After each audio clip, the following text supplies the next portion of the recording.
I'm just gonna pop in. There's a few people watching, so let's just fucking. It's just me. Hi. Welcome to whatever the fuck happens today, I guess. Shit.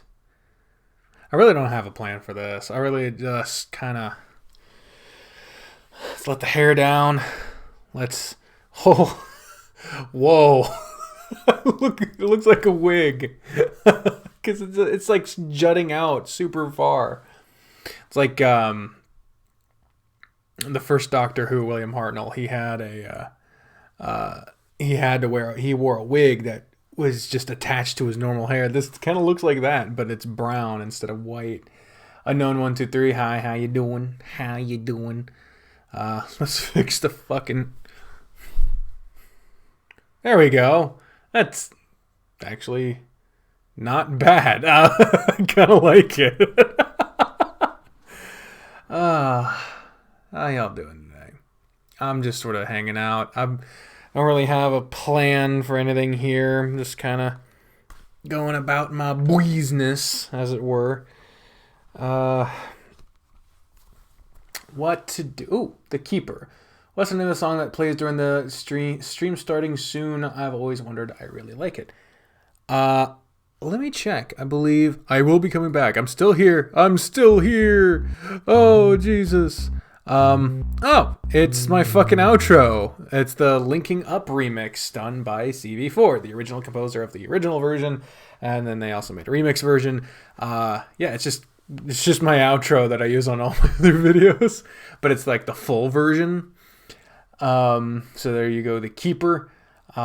Unknown is doing good. Hope you're doing well. I'm doing okay. You know, I put out on the tweeter that the fucking thing is called Trying Not to Panic Attempt at a live stream, at a Chillstream. Hi, Terrarian, whatever you prefer. I am basically just trying to have a distraction of sorts. I spent the last couple of days throwing myself at all of the chores. Hello, Azrael fan. What is up, indeed? I threw myself at like all the chores. I did the dishes. I did dishes that weren't even like necessary. Like I washed stuff that was like, oh, that hasn't been washed in a while. You know, like the canisters for the sugar and stuff. Like I've been washing that.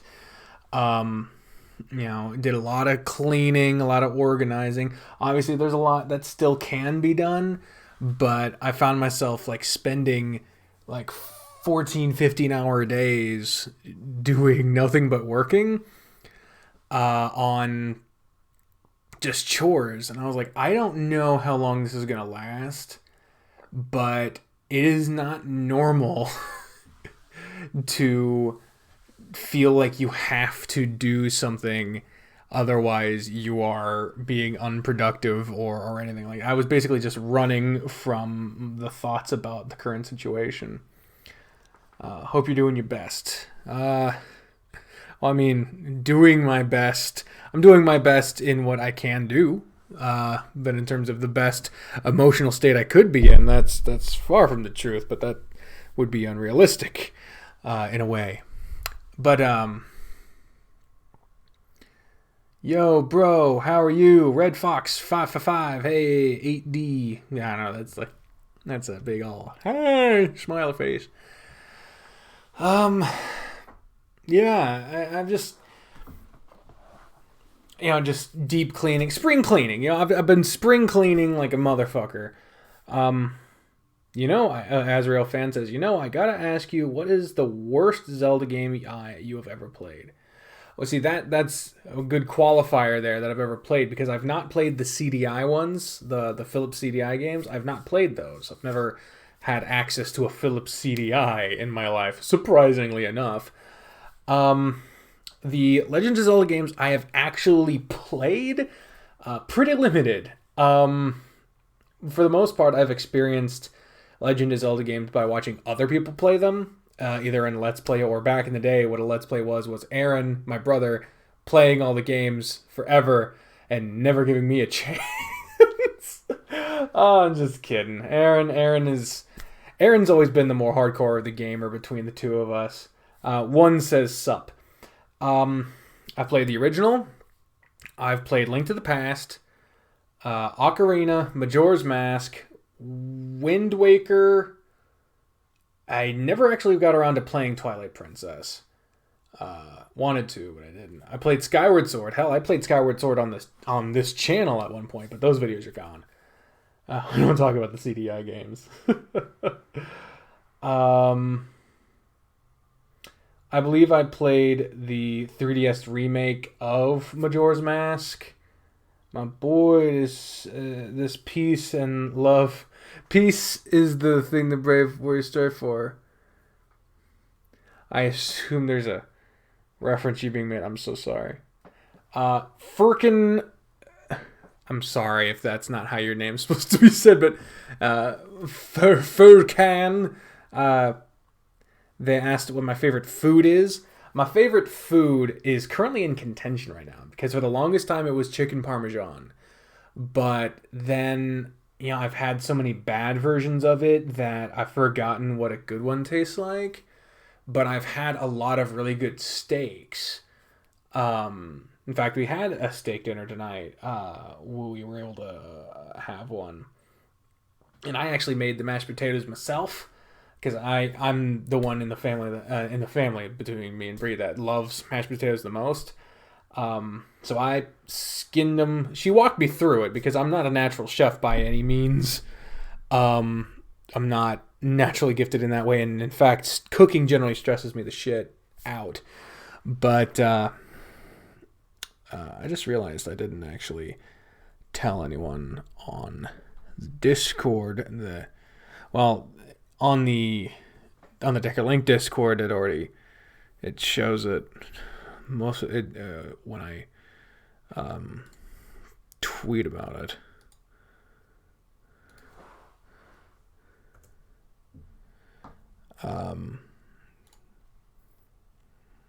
So I guess I just post it in the general because not everyone pays attention to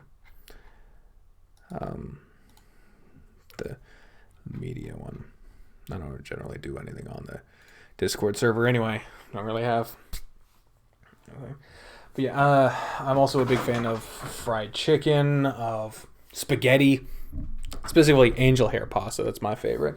So right now, my favorite food is kind of up in the air, leaning toward. It's mainly a battle between it's mainly a battle between fried chicken and steak. Very, very basic. Chicken parmesan has basically dropped down in the thing. Of course, both come with a mandatory side of mashed potatoes and sometimes gravy, sometimes not. I also wanted to ask, do you know when you may get back to Tennis Ace? It sure is something. It is something, that's for sure. I don't know when, but I know that I've got no reason not to. And I'm trying to record more often, given my increase of free time, now that my store's been freaking closed. So we'll see how that goes. I've not played the new Tennis Ace update. I have not played Tennis Ace since the last episode that went out. I don't have any that are edited, or that I've recorded and haven't uploaded yet. I currently have 8 videos that are going to come out once a day for the next 8 days that I just mass edited the past few days. None of those are Tennis Ace. There's Repeat, The Smoke Room, Password. The first episode of Password's in there. What else is in there? Katawa Shoujo, obviously. I think that's the 4 games. Well, I can just fucking check. Let me just see. Katawa Shoujo, Repeat, Password, Smoke Room. Yeah. I've also been working on just a random video of different stuff. Yeah, What other Zelda games? Have I played any of the more recent ones? I believe... Did I ever play Hyrule Warriors? I don't think so. And then past that... yeah, after that was Breath of the Wild, which I also haven't played. So I've only played, I think it was 7 different Legend of Zelda games. And out of those... the one I enjoyed the least was probably... I mean, have I ever played The Binding of Isaac? I sure have not. Yeah, I don't believe I have. Let's just start from the beginning. What did I think about them? Original Legend of Zelda is obviously primitive, but it's pretty straightforward, easy to control. It's not complicated in terms of how to understand what to do. And I got no real gripes with it. Have not played Zelda 2. I did play... I played Link to the Past. Not a whole lot, but I know that basically people who like the original like Link to the Past as well. So I'm interested in playing that one again. Ocarina. What Zelda music do you like? There is scarcely a Zelda song that I don't like. There's Paul. Remember to breathe and wash your hands. Yeah, breathing has not been the easiest thing for me lately, but let's see if we can get a swoop going. Get a swoop for Paul. Oh, Jesus, I do not like it. Not a big fan of Ocarina myself. I've tried to play it so many times, and every time I find myself just not liking how it controls. I love the music, and the aesthetic is nostalgic as hell, but I'm starting to run out of nostalgia factor for N64 games, because when I play when I play Super Mario 64, I just can't help but think that it looks like shit. Link's Awakening. I did play Link's Awakening, not the remake. I played the original on the Game Boy, the original Game Boy. I did play that. I remember enjoying it. I remember also not playing it very often. So I have no gripes with that. Not really interested in picking it up again. I'd probably just go for the remake. But yeah, the controls in Ocarina are janky as all shit. And it sounds great, but looks like ass. Majora's Mask, it looks the exact same. It controls a little bit better. And it sounds just as good.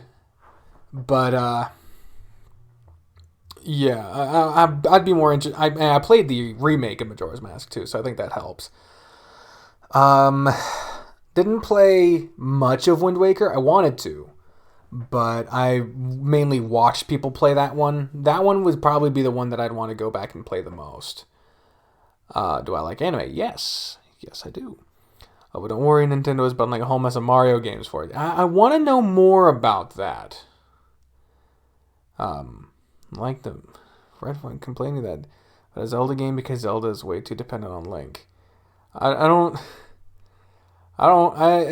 People will complain about anything, but I think that's a bit of a generalization there, Red Fox. Minish Cap. I have not played Minish Cap.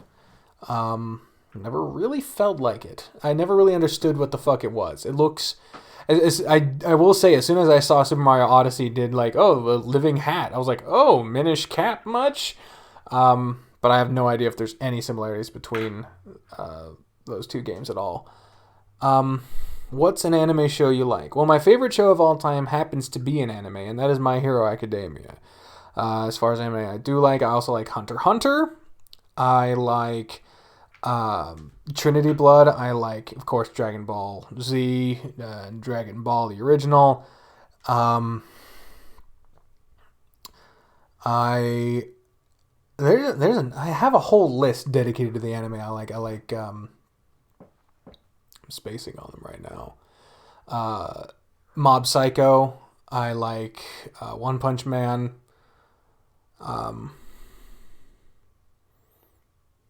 Yeah. what other ones do I like?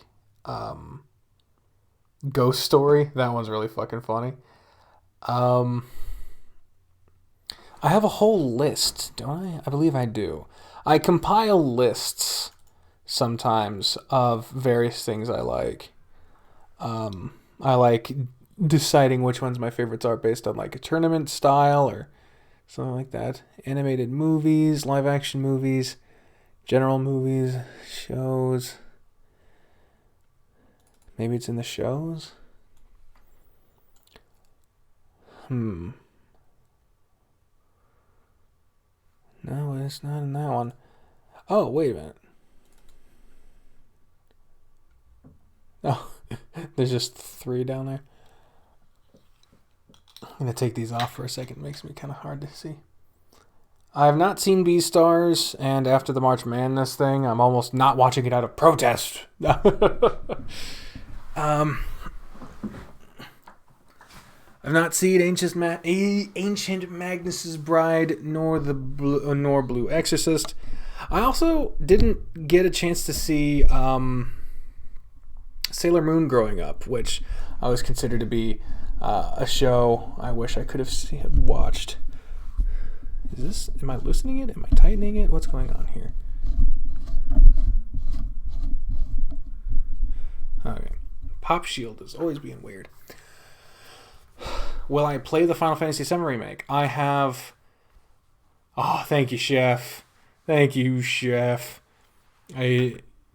Oh my. Yeah, there it is. Chef with the mad donation to the Patreon. Not the Patreon, the PayPal link. All help through that in these trying times is greatly appreciated. Yeah, 69. Holy shit. Oh, that's fucking funny. That's awesome. Oh, it's the fucking bells. I live really close to a church, so the bells go off every once in a while, and I hear them. For some reason, I thought it sounded like the Wii theme, Wii like main menu theme. I like Pokemon. The old Pokemon show, I like the aesthetic of it better than the new one. Actually, it looks good sometimes.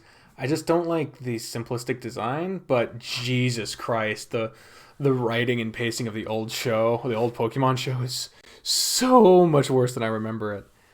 Another question from the Keeper. What exactly do you do when you do Calm's voice from Adastra? It looks like you're hurting your throat. It sounds like that. What that voice... It's just inhaling and pushing it. Let me see. Yeah, it's pushing it. It's inhaling sharply through a closed throat near the back. If that makes any sense at all. I can't do it while exhaling like most voices, which is kind of why I run out way easier. But yeah. It's inhaling.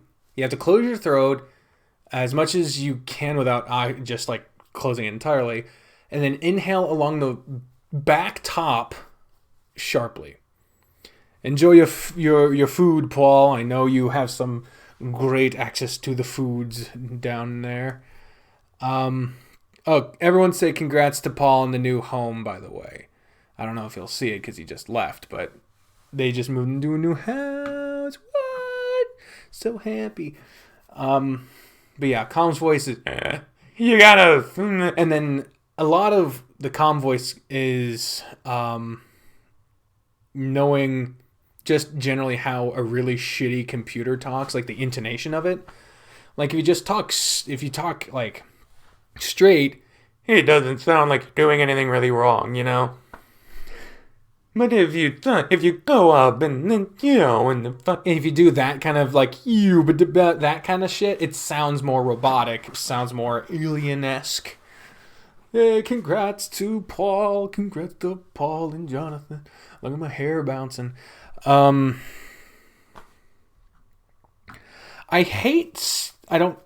really dislike Skyward Sword. I think it's designed terribly. I think it looks not near as good as a lot of people tends to. I think it sounds boring. I think a lot of it is forgettable, if not infuriating. And I think most people who say that it's okay to them is just people who are like, well, everyone says they've had a bad experience, but I've been fine with it, which is not a fucking argument. But anyway. So I'd probably say my least favorite Zelda game is either Skyward Sword or Ocarina of Time. One of those two. Question from Azrael Fan. I gotta ask something about Echo. What is the best thing you like about the game? The best thing I like about Echo? Well, as some people might know, I did a list a while back. I like doing lists, but no one watches them, and they're a lot of fucking work sometimes. I listed Echo as my number one favorite visual novel at the time. I might need to update the list, maybe not that spot specifically, but Nathan McNeil, you haven't missed diddly dick, I promise. It's just been me chatting with the chat. Always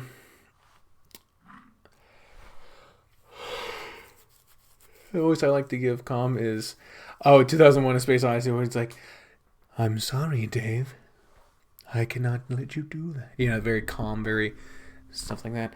But yeah, guys, watch the top 10, top 20 favorite visual novels. Thank you, Chef. Chef's like a total hype man. He's just showering me with money and then encouraging everything I do. Like, goddamn, Chef. You're a total wingman right now. Total hype man. I appreciate you. Watch the list and love them. Well, thank you, Keeper. I appreciate that. What do I love most about Echo? Well, this would be an easy opportunity just to gush about everything, so I'll try to keep that at a minimum. What I would probably say I love most about Echo is that it is a masterful use of the medium to tell the story, that outside of the restrictions of a narrative. Let me explain what I mean by that. There are certain things that you can convey in a painting, for example. Wow, the chroma key is really doing something terrible to this. Let me see if I can get a different one. There we go. There is some things that you can convey in a painting that you cannot convey in a movie. And there are certain things that you can convey in a book that you cannot convey in a video game. There's just certain restrictions that you can only work with, through, around, etc., or have imposed on you by the medium itself. For example, Doki Doki Literature Club, fantastic horror game that absolutely shatters the fourth wall and makes that part of its motif by using the technical ins and outs of Ren'Py and of the medium of visual novels as a whole. Echo also does that. It's very good at manipulating the aspect of who's talking to you, the player, to the character of Chase. Are you them? What are they saying? What is the thing possessing them saying? In the Flynn route, when the thing possessing Chase seems to switch from Chase to Flynn, it's possible spoilers, I guess, that changes the narrative focus. And on top of it being a really, really fucking interesting story and a just damn haunting series of events, I think its use of the medium it is using, and taking advantage of almost every opportunity you can take to tell a story that engrosses you as the reader into being Chase, essentially. That, I think, is the thing I love the most about Echo. So there you go. Oh, don't mind the tits. Every once in a while, I don't know why I keep wearing shirts that have green on them in front of the green screen, but now that I don't have to only use some shirts at work and some shirts at home, because I'm always at home now, I just wear whatever I want. Hey, C Hooks, and hello, Greg Hall. Holy crap, I haven't seen those two names on a live stream in a while, I think. I don't know. Fuck. You have arrived from hell to be here. Well, I appreciate you making the long trip.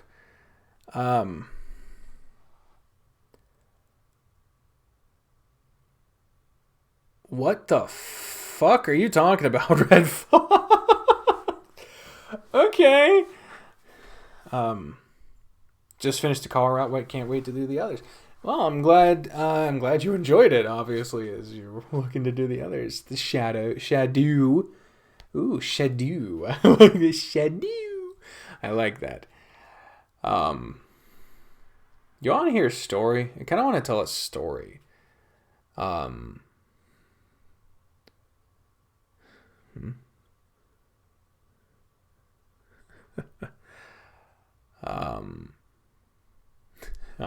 appreciate it. See, like,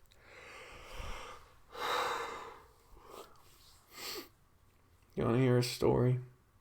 I got a story to tell. Have I seen this video? What video would that be? Of course I remember you, Greg Hall. Greg Hall, I remember you.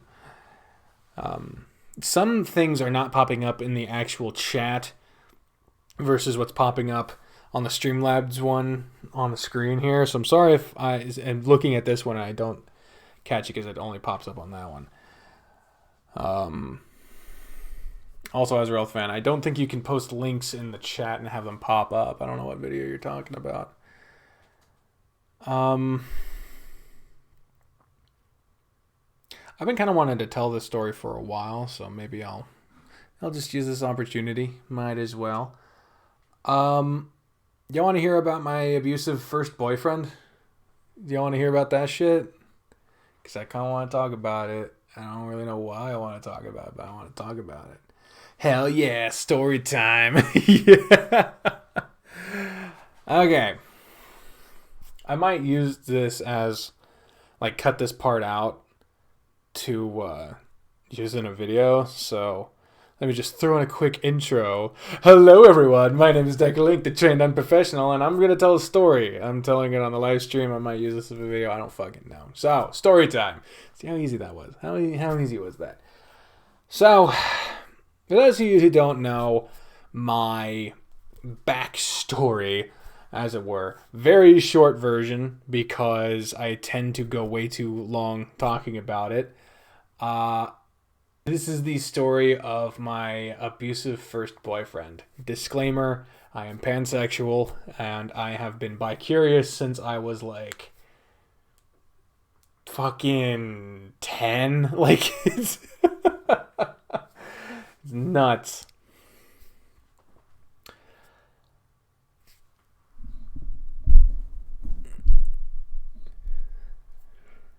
I want to figure out how I want to approach this story. I grew up in a very, very small town. Gravel roads, all four of them, less than 100 people. And I was not well liked in school. I was not the athletic type. I was not a part of any cliques. And when you're in a small community like that, you have people on different farms.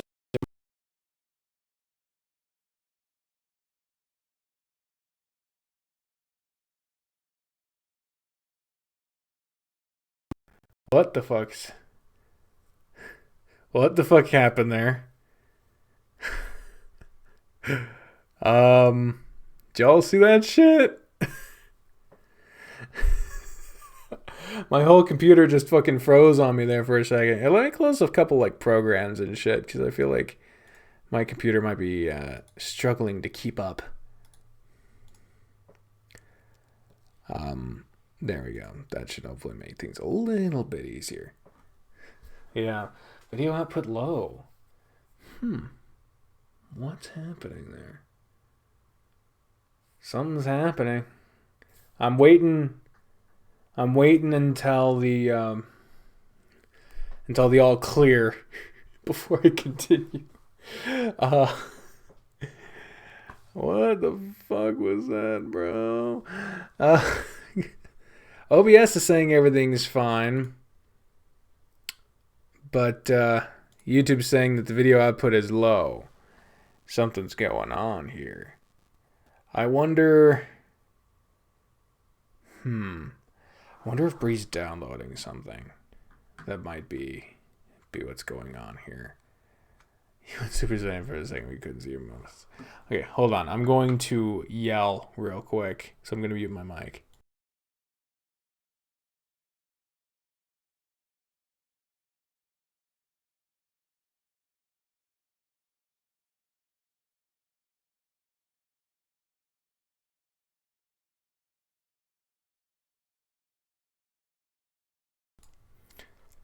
Alright, so the internet's being bad for Bri too. She's not downloading anything. So, don't know what the hell's going on. But, I mean, it looks to be running smooth. I mean, let me hear it. For a second, we couldn't see your mouse. Okay, hold on. I'm going to yell real quick. Yeah, it's just a little delayed, but, well, I will continue for the time being. I don't know why it's saying... Yeah. I guess I will. Hey, Tiger's Tail. I haven't said hi to you yet, I believe. So hi. So yeah, let's. The video output's low again. I don't know what the fuck's happening. But as long as it appears smooth on my end, I will continue the story under the presumption that y'all can hear me. So, as I was saying. In my small town, I was not well liked at my school, and so the bullying got so bad.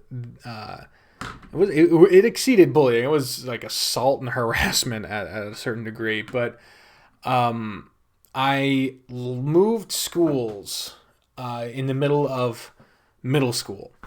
I was going to a school that was like in the same town as me. Very small town. I could walk very close. But I transferred to a school that was like 30 minutes down the road. And it was a bit of a distance. And honestly, it sucks that that's what happened. I wish it didn't happen that way. But I had people saying and doing some really terrible shit to me. So... and it didn't, there's a lot of stuff that could be said about that, but that's not the bulk of the story. The point is I transferred schools at the beginning of my 7th grade year to another school. Sorry. In another school in the district, but since this is like a rural district, the districts are really spread out. So it was a Reading school. The town was called Reading. It was spelled Reading, but it's pronounced Reading for some reason. And my 7th grade year, I would walk to the house of someone who taught there and ride with them as they drove to that school. So I had to get up pretty early. But, when the circumstances call for it. At that school, whole new crop of students, except for a couple people that happened to transfer schools at the same time as me. It was really weird, the holdovers there. One of them was a guy that, for the purposes of this stream, I will be referring to with a different name that I have not come up with yet.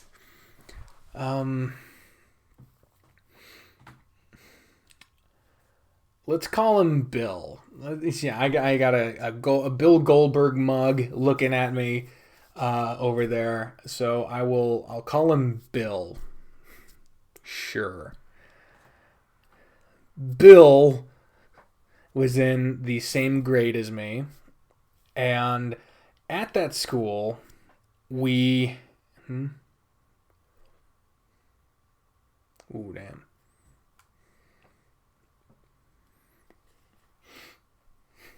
People suggesting names in the chat.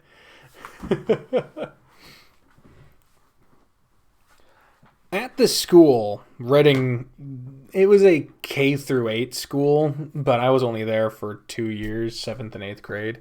Because after that, we all went to the district conglomerate high school. But at that school, Reading School, there were like, I think there were 4 guys in my entire grade at that school. It was me, Bill, and 2 other guys that not really important to this story.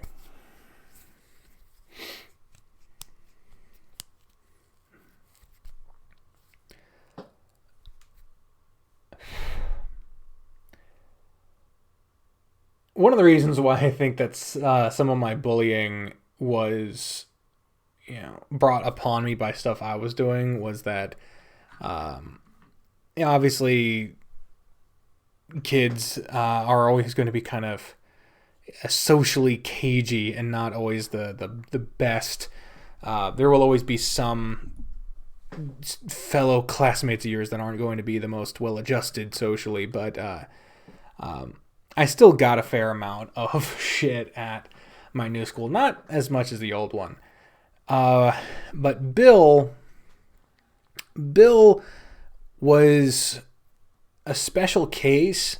I don't know if any of you have had friends like this before, but he was someone who was very aware of his social standing. Because this is 7th grade.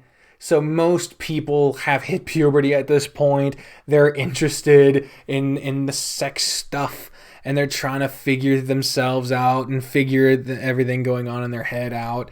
And so because of that, all of a sudden how you're seen by your peers matters like way fucking more. So Nathan, shit, I said his name. Oh God. When this becomes a video, I'm gonna fucking edit that out, but that doesn't mean shit to the people who are here. Damn it. Bill. God damn it. Bill was one of those guys that was very aware of his social standing, and as such, did not want to be associated in any way to anyone who was socially substandard. Let's put it that way. I just saw on the live stream when I just realized that I fucked up. Damn it. God damn it. Code Red. No. It's not like I said his last name, so it's fine.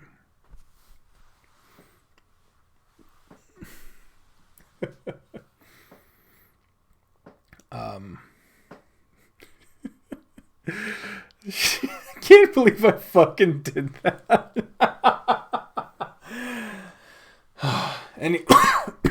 Sorry. But having this thing where if I breathe in, like, it's fucking... Oh, no! McNeil, no!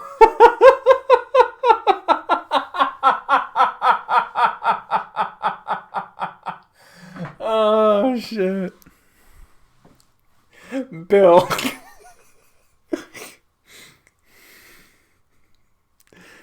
Stupid.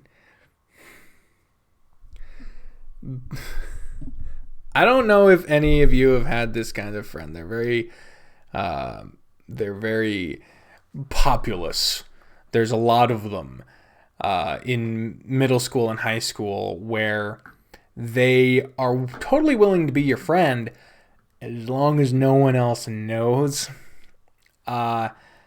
And that's the kind of friend that Bill was. My goddamn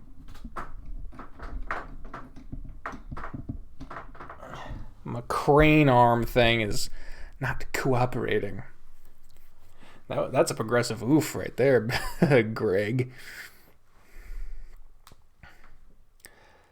Bill lived in the town where this new school is. New school to me. It's a pretty old fucking building. But he lived in that town. And so it was tempting to save a ride, I guess, to have friends in that town so that, like, on a Friday, hey, Al, so that on a Friday, I could stay the night at someone's house, and then if they can drive me home, it saves my parents a ride, some gas, I guess, but it also is just good to have friends.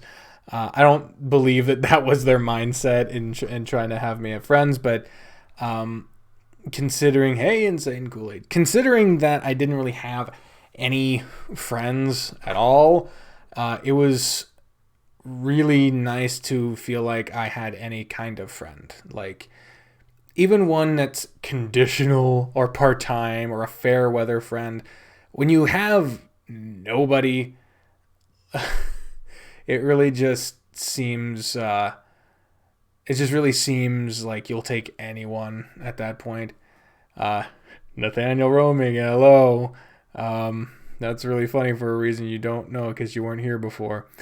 Nothing at all. You didn't miss a damn thing. I'm in the middle of telling a story about my abusive first boyfriend.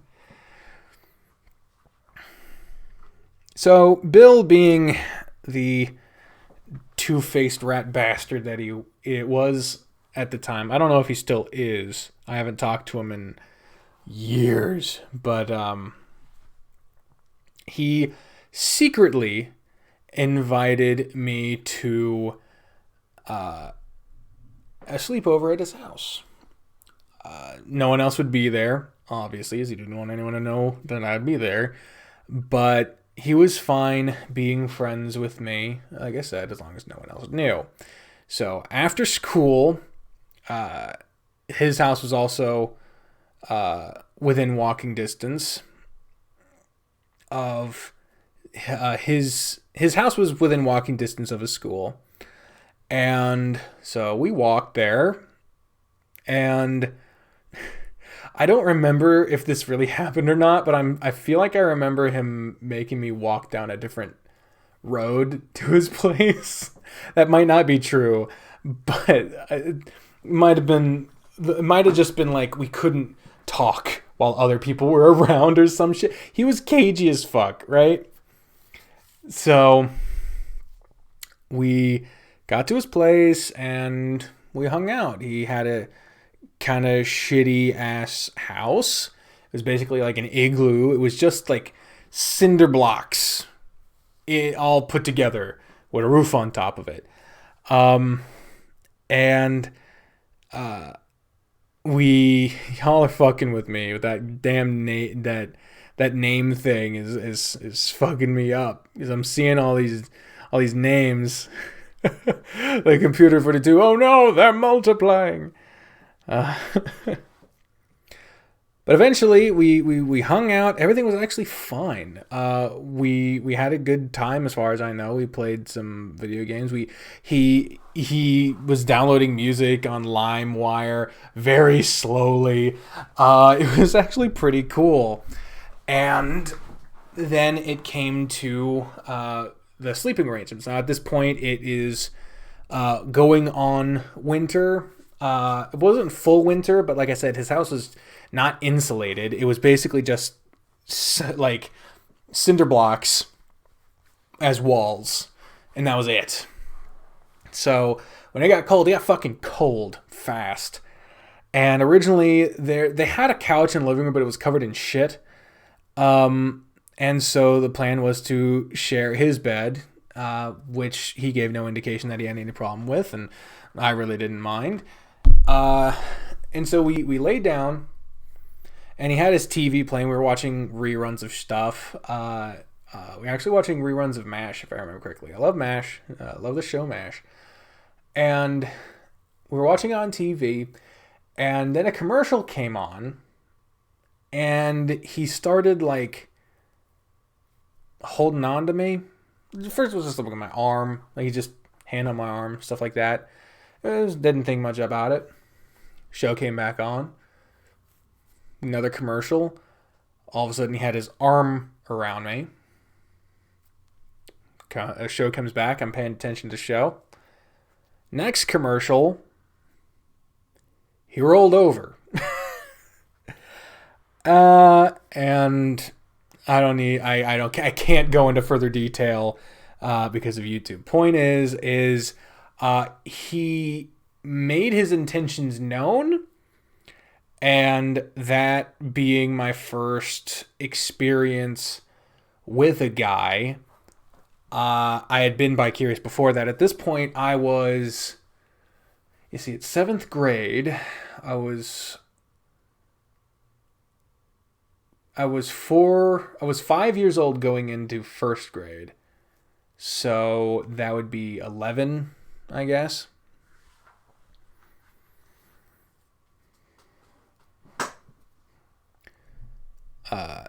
I hadn't had an experience with a guy like that before, but I had been bi-curious for a year or two prior, and so I went along with it, and it was nice. It was not good comparatively, referencing future interactions I'd have with guys. Compared to that, I mean, you're fucking 11. He was 12. Like, you're not gonna have the greatest of times, but there you go. Just drowning in hormones at that point. But the next day, I remember the next day was like some sort of meeting at the school. There was some sort of something, and I don't remember what it was for. Was it a class or PE? Or it was something. Either way, it was on a Saturday, and so thank you, the Blazik Plague 74. So we left from his house in the morning, and he was trying to justify it. Right? He was giving me this game about how we were practicing for the girls. I don't know what girl he was practicing for, but I did not have the equipment, nor were we doing anything that would prepare him for the girls. Then again, maybe not. I don't know. I just don't know how you practice taking it in the ass for a girl. But anyway, God.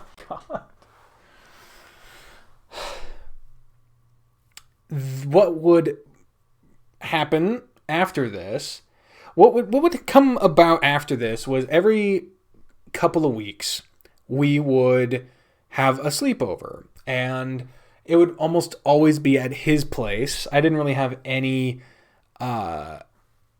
privacy at my house, and he only lived with his mom, who wasn't there most of the time. So most of the time we were able to... Sorry, I'm trying to read the chat.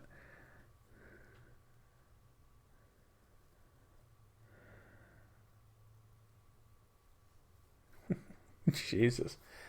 So we were able to be at his place most of the time and have a bit of privacy. His bedroom didn't have a door, but his mom's did, and so we knew if we heard that door to be more subtle. I remember one time we even got together in a tent in his yard, and I didn't think we were gonna actually do anything, because he had also invited his like cousin, and so we were all sleeping on separate cots in this tent, and then me and him started passing notes, and then I went over to his cot, and we had to be really quiet as to not wake his cousin. But yeah, we didn't stay apart that night either. What was weird about that one is that was months into this whole situation, And two things about it is he was still a dick to me, like in real life in front of other people.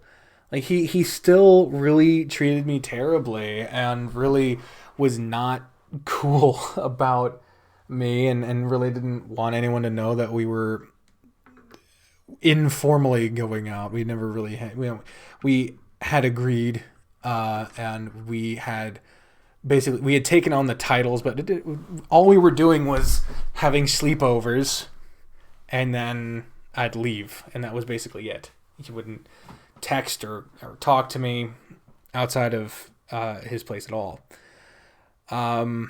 But two, up until that point, we hadn't even kissed. Like, we did that way late into this whole thing.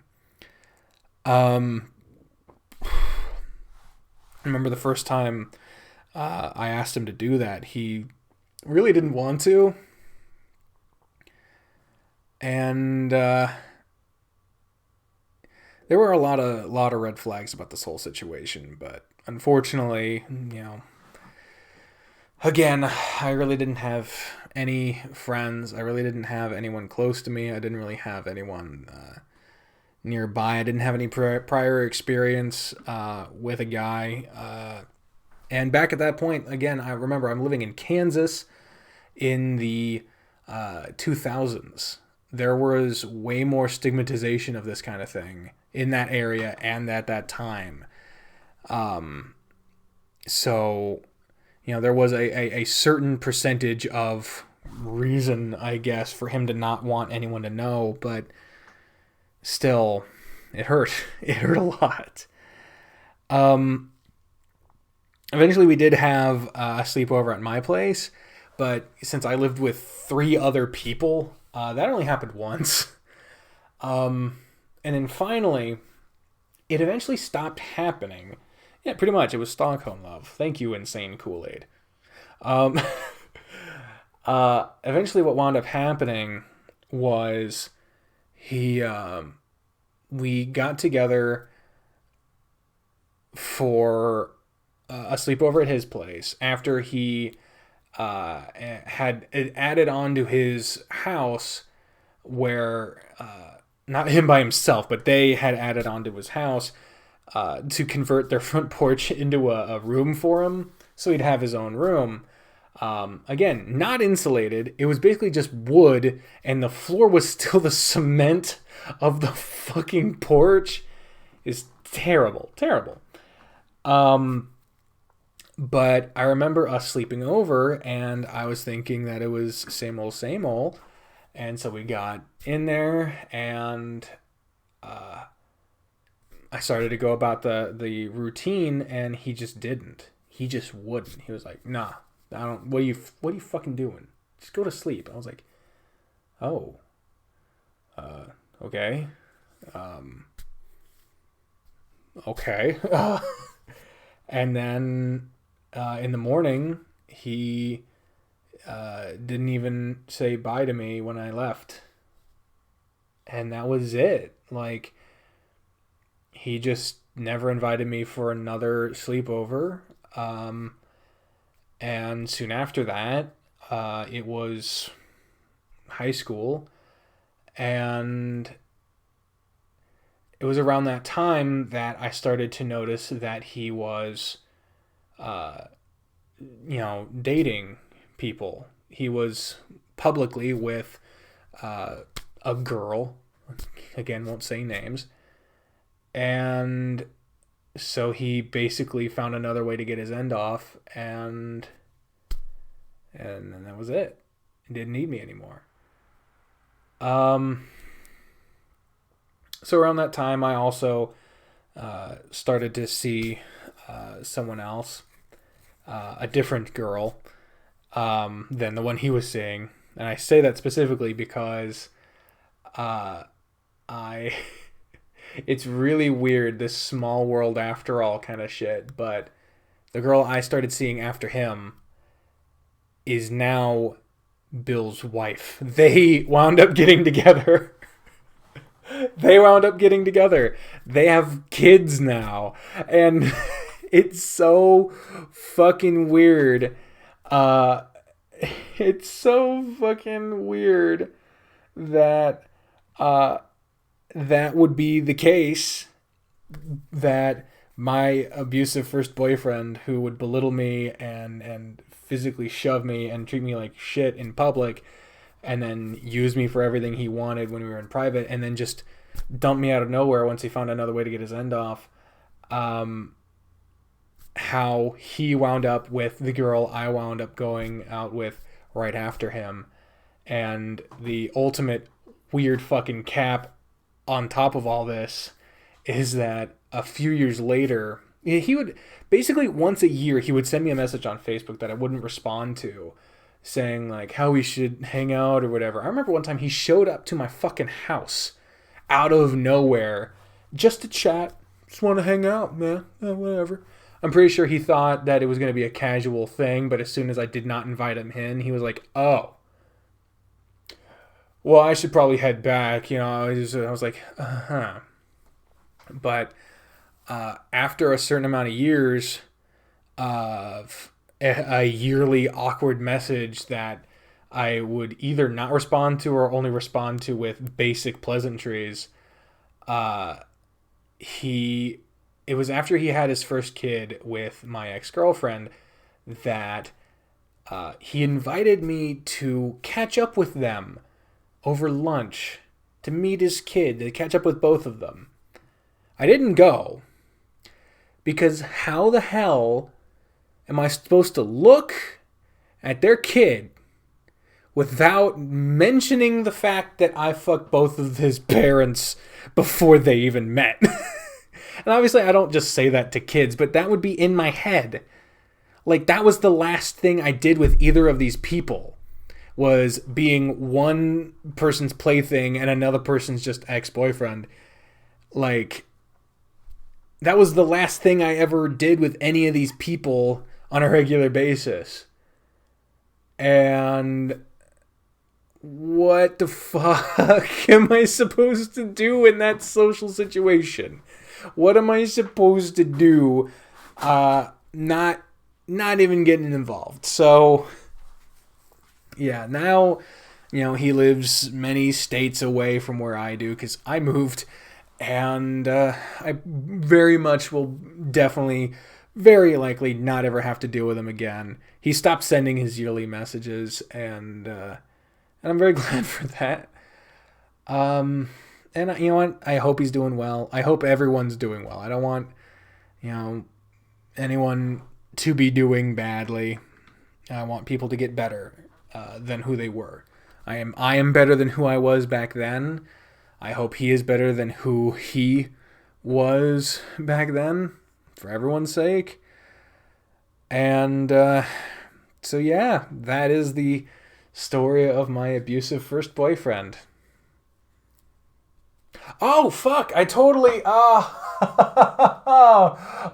skipped one of the most important fucking stories about this whole fucking guy.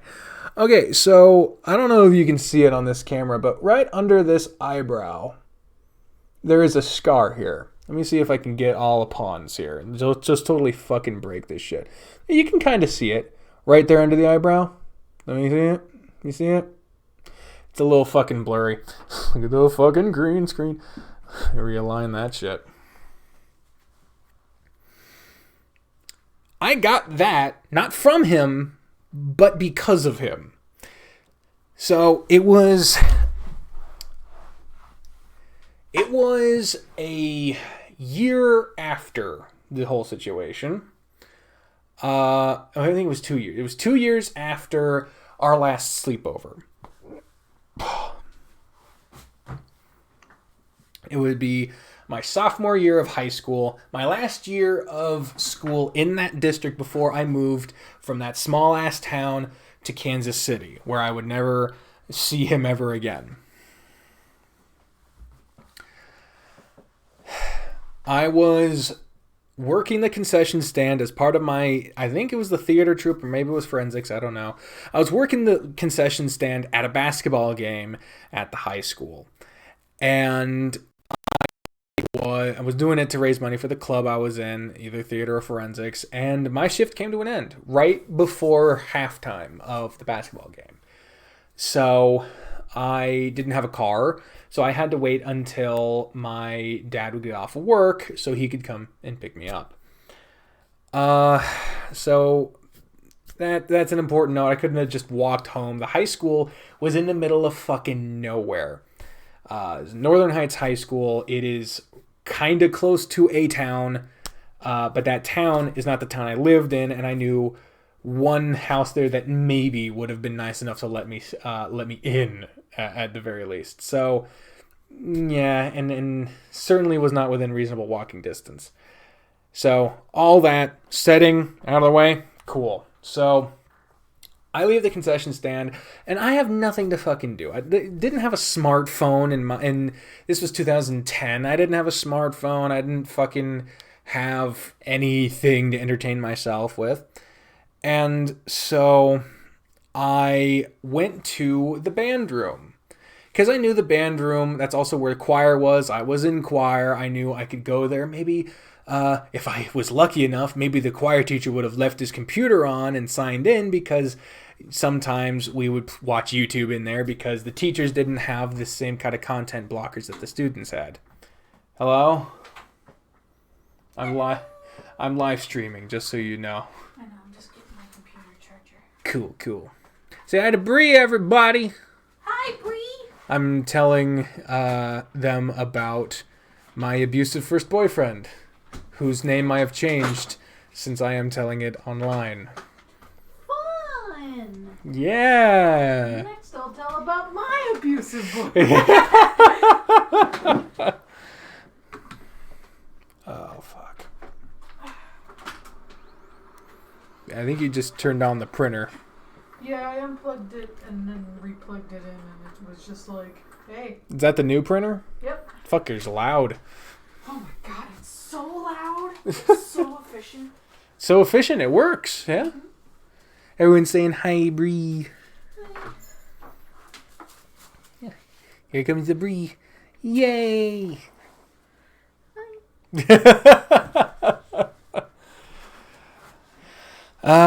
Where the fuck was I? Oh, wait, so I went to the band room because I was in choir. I was hoping that the teacher would have kept his computer signed on, so maybe I could browse YouTube and fucking wait until the goddamn game was over. Because my dad wasn't going to be there to pick me up until the end of the fucking game, so I knew there was going to be a whole fucking half of this game left to wait through, and I didn't really want to watch the game. High school basketball, not exactly the most thrilling thing for me, believe it or not. So I went to that room, the choir / band room is right next to the gymnasium where the basketball game is currently playing. And the band room has a door. Sorry, asking if you could come to my wedding. I don't have travel money. If I did, then maybe, yeah, we could fucking talk about it. But like, I do not have the money to fucking do. I am an ordained minister. I could ordain your fucking wedding, but I don't have the money to travel at all right now. So sorry, I'm gonna have to say no on that basis. But best of luck with it. Anyway, so the gymnasium there has a stage. This is one of those high school gyms that have a stage in the gymnasium, and attached to the gymnasium via a door is the band and choir room. So the band, which is going to play at halftime, is all in the fucking band room. They're all in there. They can't leave because then they'd be abandoning the performance, and they couldn't fucking they wouldn't get points for being there. Now the director had left for some reason. I don't remember quite why he wasn't in there. And I don't really remember if it was before or after, but all I know is there was some band members in the room, and there was a lot of people, so it would probably be before. And so I got in there, and I knew it wasn't just the band members. There was also a group of plain-clothed, shall we call them hicks, in there, ranting up a storm. They didn't care who heard it. And it was all the ringleader was a guy whose name I also have to change.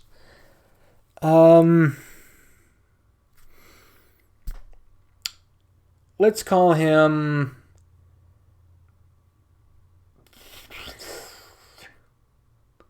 Let's call him Cletus, because that's my favorite redneck name. Cletus. I fucking love that name. So, Cletus, he is leading this band of jeans and plaid shit. Like not this. They wouldn't be caught where we're dead wearing this. But I'm talking like rough plaid and fucked up jeans and cowboy hats. And I'm pretty sure they had guns and knives on them. Cowboy boots, those kinds of fuckers. And Cletus is the ringleader for a group of, I would say, about 6 or 7 of these fucking guys, right? And they are going off. They're kind of concentrated up in the far top corner. And I'm like, I don't have to deal with that if the computer's on. But the fucking room to the computer was locked. And so I was like, shit. Well, I can at least fuck around with the piano. So I was sitting at the piano. And I'm hearing... And I had a recording of this for the longest time. I fucking got rid of it because at some point it became not important to have it. Get a bit of a trailer of this and the makeup. Oh, did I? Oh, yeah. I kind of fucking did talk about it a little bit. I was recording on my little MP3 player, one of those capsule fucking things, the audio of this. I didn't know what was happening because they were all concentrated up there. They were screaming at someone who was on the floor there. They were like, I'll take you home in a body bag. I ever catch you out of here. You want to fucking fuck with me? You would blah, blah, blah. And they're just going off, threatening someone's life and going fucking ape shit. And eventually, after like many, many minutes of this ranting, which was never interrupted by the halftime show, so I imagine this was right after. So that's why I would explain why some of the band members left and why the director wasn't there anymore. Eventually, some of them disperse away a bit. None of them leave the room, but they're not as close. And I see that it's Bill. It's Bill that they're fucking screaming at. My abusive first boyfriend was the one being fucking assaulted by this group of Cletuses. And I was like, oh shit, what the fuck? Turns out, what happened... You almost going to southern accent whenever I say Cletus. Turns out what happened, right, is Cletus's pickup truck in the parking lot apparently got his tires slashed. And someone, was not me, I would not have thought to, I didn't know about any of this, but someone pinned Bill fingered Bill as the person who fucking did it. And I didn't know about any of this until I saw Bill, and I put some of the context clues together of him saying, you don't fuck with my truck, you're gonna pay for this shit with your money or your life. Like that. They were really fucking mad. They had weapons, and they were hitting on him, holding on him and shit. It was bad. But this goes on for a long time, and no one did anything to stop it. We were right next to a gymnasium of adults who no fucking way did not hear this. Not one fucker went inside to check on us. Not one fucker went inside to see what all the yelling was about. No one. And none of the people, those straggling band members, no one did anything. Most of them couldn't leave. They wouldn't let anyone leave. That was the whole thing. No one could leave. That's why Bill couldn't get away. Not that they weren't, holding him or keeping him from getting anywhere. But eventually, after like 20 minutes of this diatribe, they eventually move further away from him. They make sure he's still up in his corner. But they won't let him go. And, it'd be one of those things where you walk away and you get mad again and you come back and then you fucking go back away. And one of those times where Cletus walked away, started to get mad, and was about to head back over again, he let out the phrase, "I bet you've never even been in a real fight before." And I saw my opportunity. So here's the fucked up thing, right? He's my abusive first boyfriend, Bill. If you've ever been gaslit by someone who has emotionally and physically abused you, it is very easy on the outside to say, why the fuck did you care about this asshole? Why did you stick around? Why did you give them the time of day? Why didn't you just leave? I had no one in my life when Bill showed up. No one. No one had ever cared for me the way that he claimed to. No one had ever been physically intimate with me to that degree for that prolonged a period of time. And despite the fact that he had already dumped me like a fucking full diaper like a year or two before, and had done nothing but treat me like shit in public during and since our being together, I still felt some form of attachment for him. It was stupid. It was so fucking stupid, but I did. I did. I don't anymore. God, no, but I did at the time. So when Cletus barks out, "I bet you've never even been in a real fight before," I pipe up. And I say, "Well, I haven't." Turn to me like, "Who the fuck? Who, this fat fuck sitting at the piano has been in here this whole time? Who the hell is this?" They didn't know who I was. They all came from a different school. A different school in the district that all conglomerated at that high school. And they're like, "Really? Whoever the fuck you are? You've never been in a fight before." I was like, "Yeah, I've seen some wrestling or whatever, but I've never really been." And that's also a fucking lie. I had been in physical altercations before that, but I never have been someone to be in a one-on-one fight. Usually it was just a couple people beating the shit out of me. I said, "No, I saw some wrestling or something, but I've never been in a fight before. Would you show me?" And seeing an opportunity, as these bright thinkers clearly, or they saw an opportunity to take out their aggressions on some poor sack of piss, because they were all amped up. They wanted to beat the shit out of something, but they knew they couldn't do too much in there without, anything bad potentially going wrong. They knew that they had to get out of there before they did anything. And they hadn't yet taken Bill out of the room. They were about to when I piped up.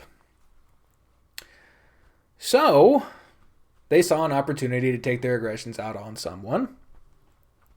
And I saw an opportunity to get them the fuck out of that room. So they're like, "Sure, we'll show ya." And so me and these 7 Cletuses all left the room. Cordially. They didn't shove me or anything. We all just left. And this afforded opportunity for Bill to get the fuck out of there, which he did. That just leaves me with a group of angry, pumped up, probably drunk Cletuses. So at the school, when you leave the gymnasium, there's a door. It goes out into a small parking lot, and then there's a little trail that leads down to the track, the track and field track. And on that trail, there's a fucking big ass hill. Oh, big ass. It was Kansas. Big ass hill. It could mean a ditch. Point is, once you were down on the other side of that thing, you couldn't be seen from the school very easily. And it was at night. So they took me all down there. They all got in a circle. Ringleader Cletus and me in the middle. And they're all laughing and joking and thinking it's some big guffaw how the social dipshit decided to get in a fight with a group of fucking a bunch of fucking amped up idiots. And so he said, all right, you get the first shot. Which is stupid, because if it had gone south, the whole thing of take the first shot is the you get the assault charge on you thing, but whatever. And again, I'm not someone who can just get physically aggressive out of nowhere. If I am attacked, then the adrenaline kicks in. But at this point, I was just scared. And I was just in my head being like, Bill, get the fuck out of there. And I had no idea if he had left or not. I had no idea if he took the hint, get the fuck out of the room or not. He did, by the way. So we're squared up. And I do some kind of kick to his shin. Dick move. And by the way, but he was like, oh, okay. My turn. And this scrawny Cletus motherfucker, I didn't see him move. Now, it was dark, but I still think he was a pretty good shot. I just saw his fucked up teeth, and then something hit me. I got hit in the face. He punched me right there in the eye. Now, that's a pretty good scar for a punch. It's because the fucker had his keys in his hand. Total bitch move. Bitch ass. Bitch move. And as you can tell, because of the placement of the scar right there, there is bone there, but it's like it's damaged. It didn't break my orbital bone or anything, but he could have. And I still to this day have a little bit of nerve damage. When I get tired, this eye gets a little fucking droopy. It's kind of gross. But like I said, he was just standing there, all of a sudden, pow! And this eye goes shut. It's gone. And my face fucking explodes. It's blood. And that's the face is just a sack of fucking blood. Like there's nothing here. Like there's the skull, obviously, but like it's just fucking mush. It's just mush.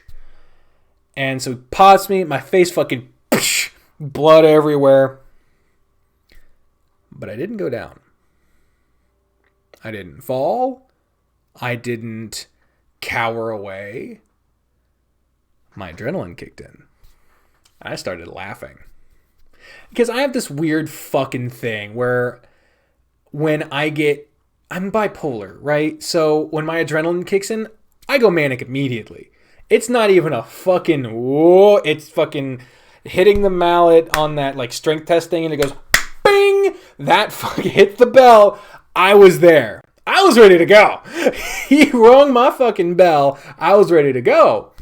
And so to him, he just fucking punch stabbed me in the eye. My eye exploded because it was bloody and dark. He couldn't see that he actually hadn't stabbed me in the eye. And then I just stagger back, stay standing there, and then start laughing like a madman. They called the fight pretty quickly after that. They're like, oh, okay, we're done here. Let's go inside. And a couple people were like, oh, you want help over this thing? Because there was like a little fence there. I was like, no, I got it. I'm good. And I'm just, because I'm amped up now. I got fucking hit. I'm ready to go. And so we go back inside. And I'm bleeding. The game is over. There are adults leaving. No one said shit to me. There was another band member who was borrowing like his mom's car. He offered to take me home because he had been there for that whole thing. So he took me home. And I didn't get to clean myself until I got all the way back to my house. And the next day, my eye was black and swollen. I couldn't barely open the damn thing. I went to school that following Monday. Cletus came up to me at lunch. Patted me on the back. said, thumbs up, whatever. I don't remember what exactly he said. He said something, some affirmation. They never fucked with me again. Not one of them. Not one of that group of Cletuses ever fucked with me ever again. It was nuts. And I didn't even do anything to them. And their beef wasn't even with me. But that's what happens when people realize you're a psychopath. So, the point is, how this relates to Bill is that after we left the room, he got out of Dodge immediately. I don't know if he drove there, if he got a ride, whatever the fuck, but I didn't see him again for the rest of the night. All right. And so he got out. There was no legal action taken against anybody in this because this small town Kansas, you don't call the cops unless someone's dead. And even then, only if it's someone you didn't want to be dead. There's a lot of fucking spare land in that area. Point is, when it came down to it, I got punched in the face and inadvertently gained a lot of social points defending my abusive first boyfriend from an attack. I don't even know if he even sliced the guy's tires, kind of think of it. I don't really even know if he did it or not. But in order to save an asshole who emotionally and physically abused me and ruined men for me for like a good couple years after that, I was still so emotionally fucking tied to that piece of shit that I got physically assaulted and almost lost a fucking eye in order to save him. So if that's a lesson, if there's a lesson to be taken from this story at all, if you feel like you're going super out of your way to protect a relationship that is in no way good for you, if people are warning you about this relationship or it isn't making you happy and you can't quite figure out why, it's just very, very possible that you may be in a bad relationship. And I can't even, like I just said earlier, I can't claim that, you can just leave. I could have technically just abandoned this dude after he fucking took advantage of me that first night and continued to string me along on all these casual booty calls, essentially, after treating me like shit in public and treating me like his bitch in private. And after all this time, after years of him abandoning me out of nowhere, still getting punched in the face to keep him safe, I could have just left him, but I also could not have, because that's what my head was in. That's the state of mind I was in. I didn't have a support system. I didn't have anyone I could have called or anyone I could have talked to about that. There was no one around me to be able to get me out of that situation other than just hard fucking life. And fortunately, I moved soon after that, and I've never seen him again. And now it's been so many years, I have nothing in terms of emotions for this guy. I don't even hate him. All right. I hope he's doing okay. If there's any emotion for him, I hope he's doing well. I hope he's a good father to his kid. I hope he's a good husband to his wife, my ex-girlfriend. And I hope that if anyone who's listened to all this shit is finding any kind of similarities between their situation and the one I was in before, that you might find it within yourself to reach out to someone near you to talk to them about it and see if there's a way that they could help you out, maybe make the situation better, or to at least help you get out of it. It's a very, very hard step to take. It's true. The hardest step in fixing a problem is admitting you have one. And when it comes to a relationship, that's even harder. So, there's the story of my abusive first boyfriend. Thank you for listening to this story.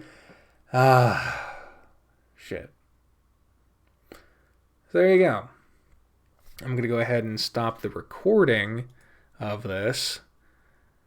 I'm still streaming. But if I decide to edit that down and turn it into a video, then that way I'll have an easier time clipping that together. Sorry I wasn't paying much attention to the chat during all that. But holy hell, there's 33 of you here now. Hi.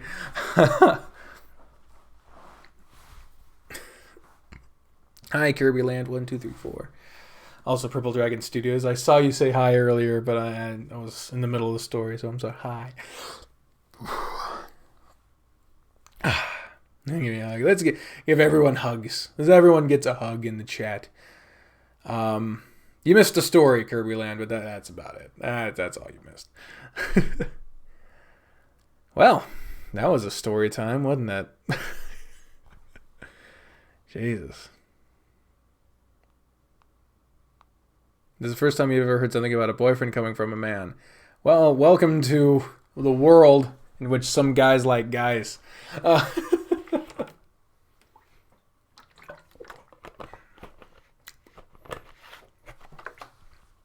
Samuel Fisher. Hello. It's like a ghost story except emotionally. That's oddly very well put. What's going on my phone right now? A couple of notifications from apps that I'm not trying to use. Cool. Hugs in the chat, group hug. Yay. Oh, yes. Still feel a little goofy for having gotten your original name wrong in the first place, but Purple Dragon Studios, you are now newly christened, and it makes me really happy that it means so much to you that you'd keep it. That's awesome. Oh, wow.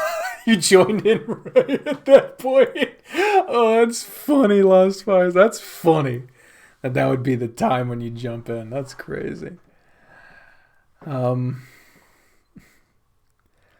yeah.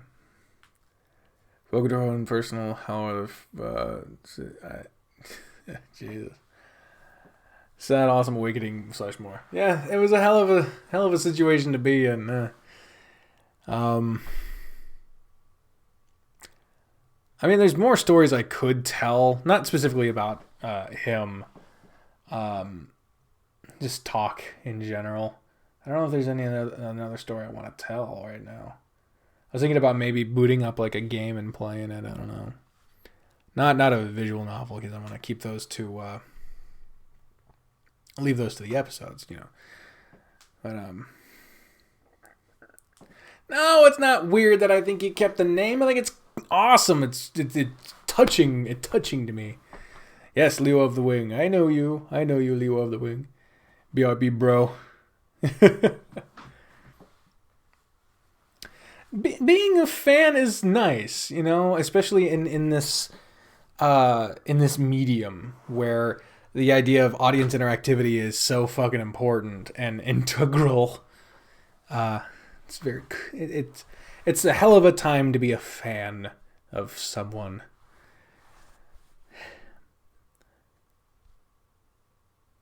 I would like to hear. I would want to hear if you like I said, it was the first time I heard it. I don't know what that means. Good night, Greg Hall. Good night. What else could I talk about? Do I have another story? I have a lot of stories. It's just none of them are coming to mind right now that I want to talk. I guess we could do Q&A, maybe. I've always, if you have any questions, fucking bring them on. I'm always keen to answer questions. Learning about the man behind the camera. Oh, thank you. Yeah, you know me, hard.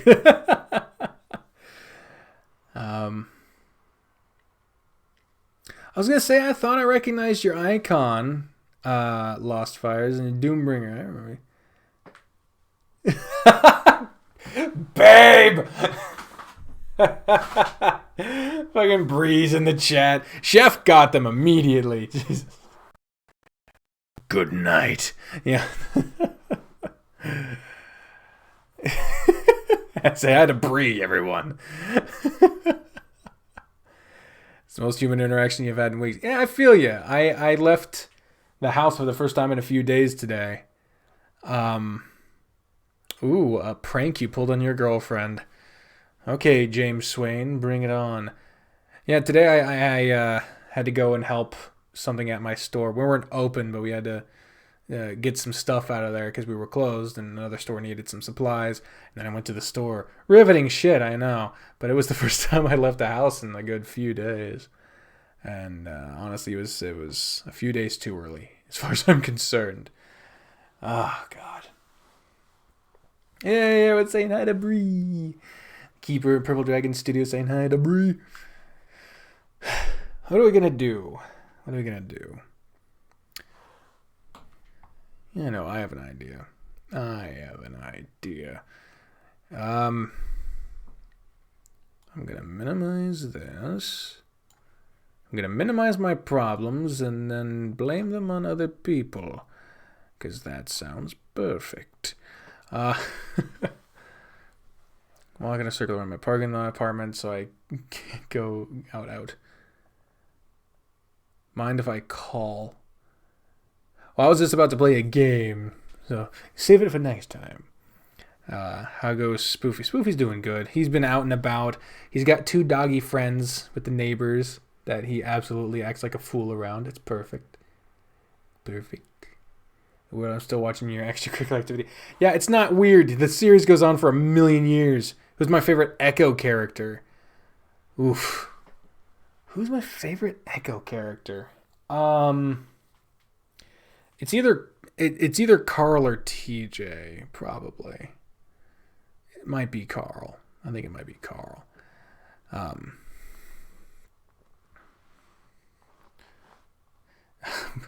Bree wants to hear that. Okay, fine. I'll pause what I was doing.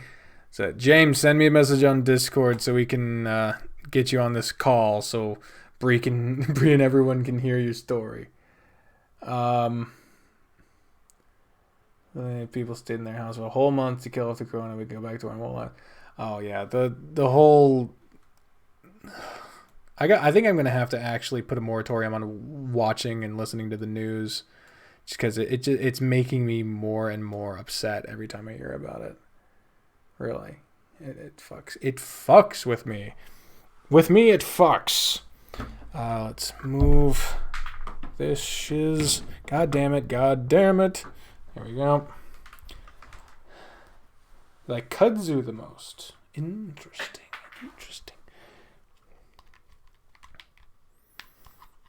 Well, I'm glad you enjoy it so much. I am glad you do.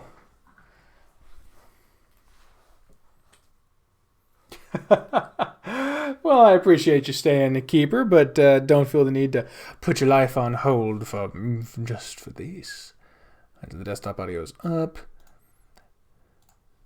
Here we go. Ready when you are. All right. We got the call going. Whenever he answers.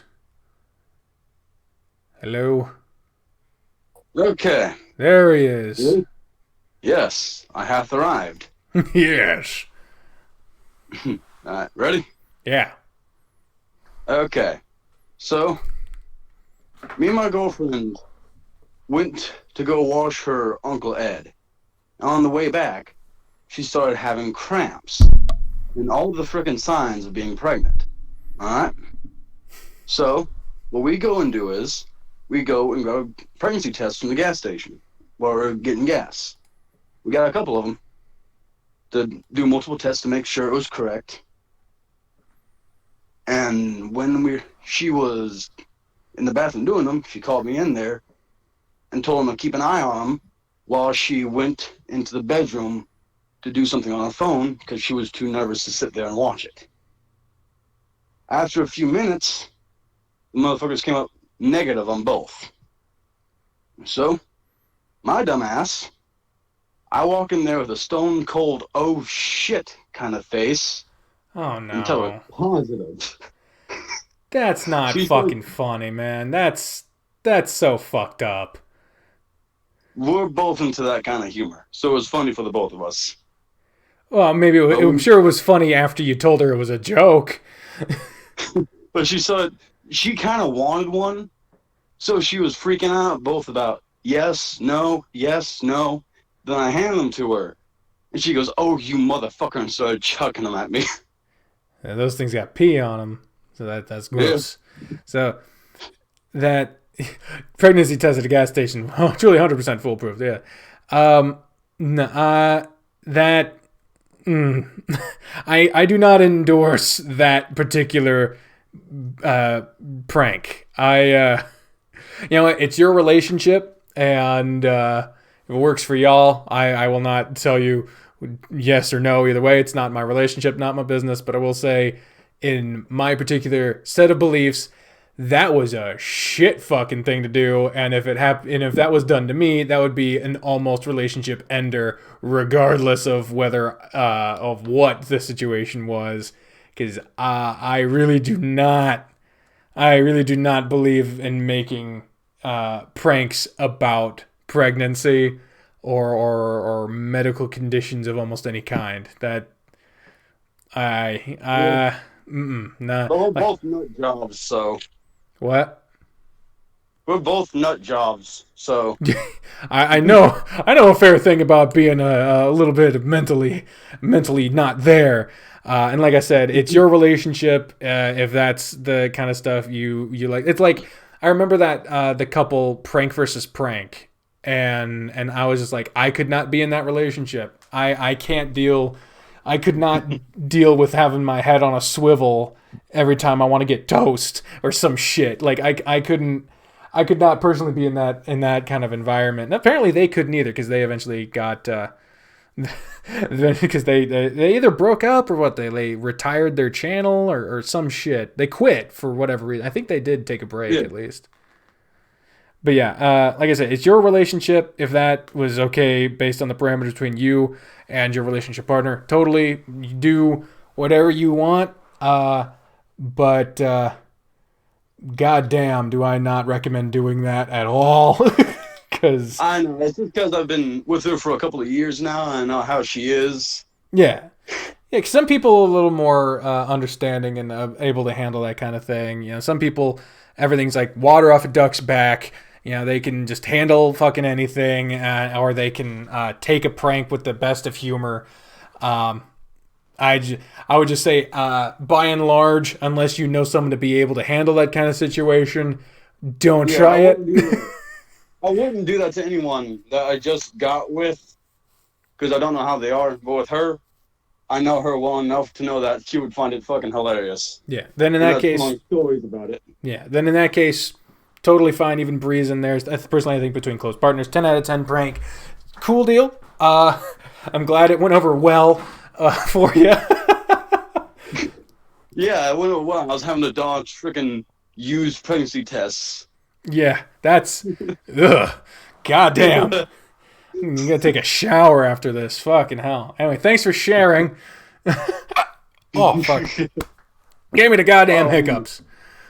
I'm still waiting on the call for the dairy to tell me when I start working. I'm fixing to just go up there and say, hey, you want me to work or not? And if not, I'm just going to apply to a different couple of ones that are looking at me. Well, best of luck to you, man. I mean, you figure, and especially right now, there's a lot of fucking like, who is working, what's working, where are they working, when are they working, why are they working at all?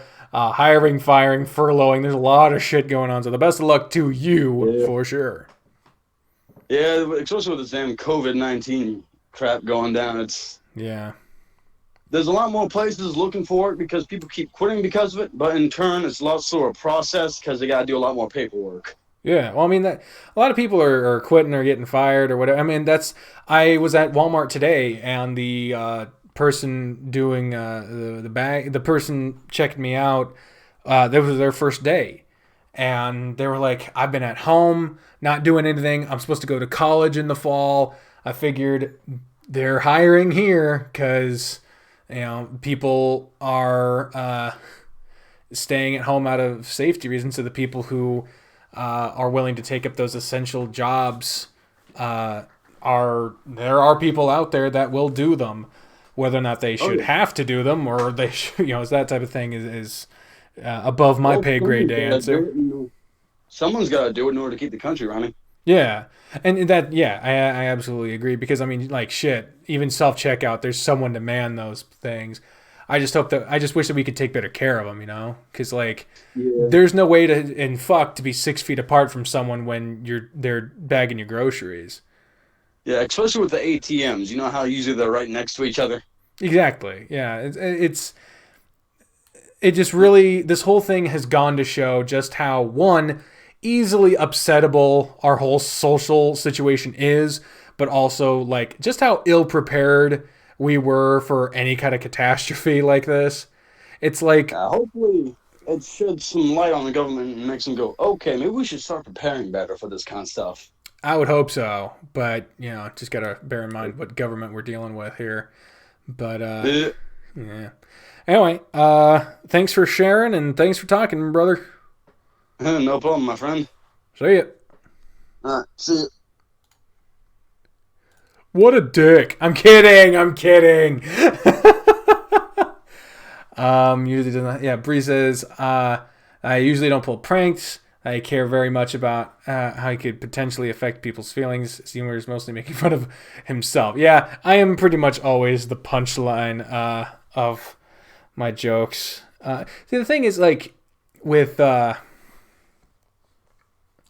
want to know if I could give...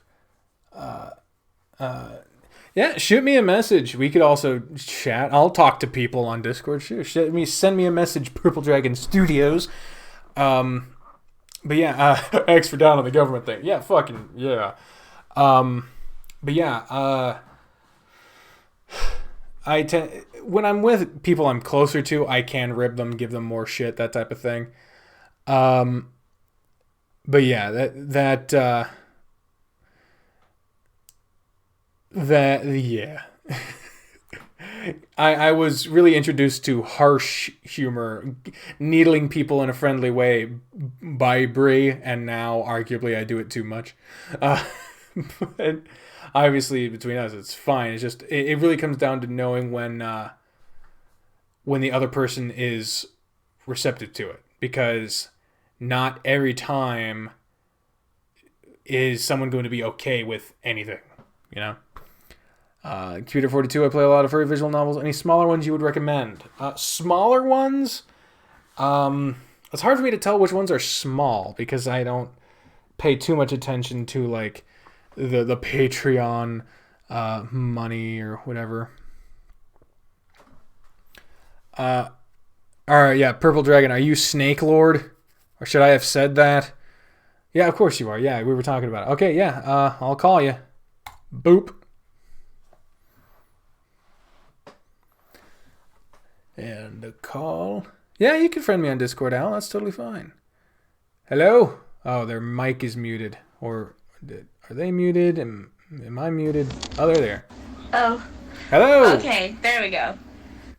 Having some technical difficulties? No, I just realized I was muted from my last call. Well, hello. Hi. How you doing? I am good. A lot better now, honestly. I'm sorry, I'm just really giddy. I've been nervous since I sent you that message.